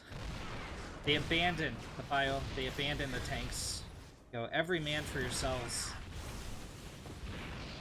2 brave siege tanks hold the line. Thermal is going to take out this rather brazen 5th base of Goblin. Goblin is pressing the attack. Thermal has expanded to the top right corner.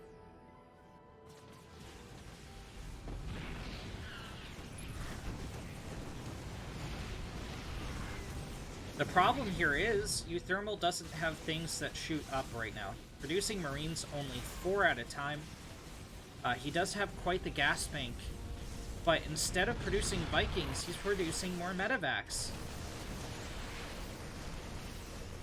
His Marines and Ghosts are rather beleaguered here. He bleeds off a Ghost, more charge lots come in, and it looks like this drop is going to get cleaned up while the carriers take out the missile turrets.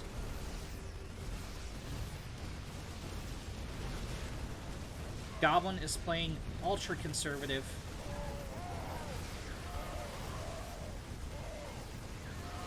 He does lose the Colossi. There's still plenty of interceptors left, though.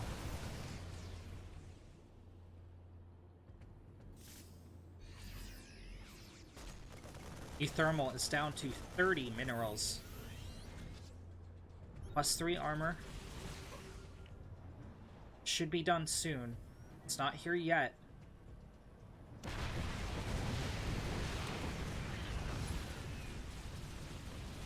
Goblin is down to 3 base. Yeah, is going to take out that CC. I think the Protoss has done it. I think the Protoss has broken Euthermal. It's a last stand by the Marines. There's quite a lot of medevacs. Quite a lot of Marines here.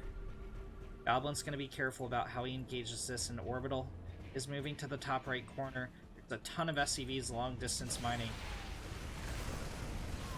One could almost say all of the SCVs are long distance mining at this point. Almost. There's still like half a base here.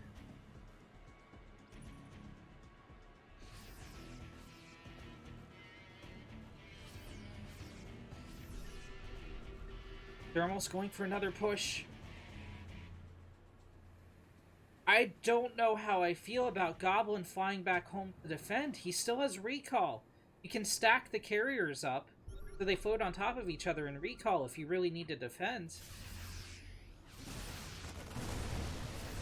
This is going to buy you thermal time to establish that top right corner base and continue producing reinforcements.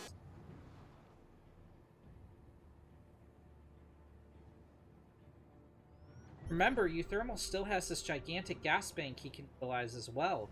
He's just really mineral starved, which is unusual to say for, but those are the facts.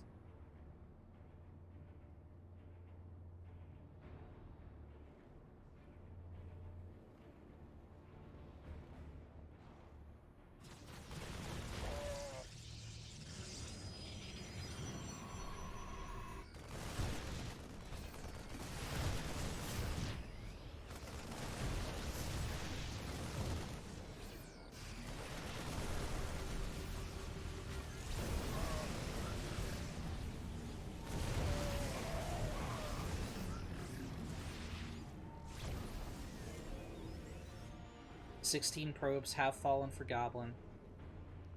Oh no. I think Goblin might have thrown this game. Because remember, interceptors cost money. Medevac energy is free. So it's not like he's trading out free units for this free medevac energy. He's trading out expensive units for expensive mineral-based units for this medevac energy. Look how low the bank is for Goblin. And he's barely taking out anything. He needed to kill Euthermal a couple minutes ago.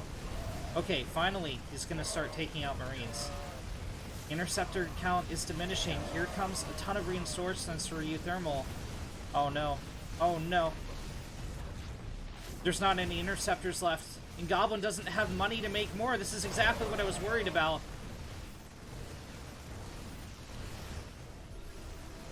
Euthermal loses one of his 2 mining bases. GG is called.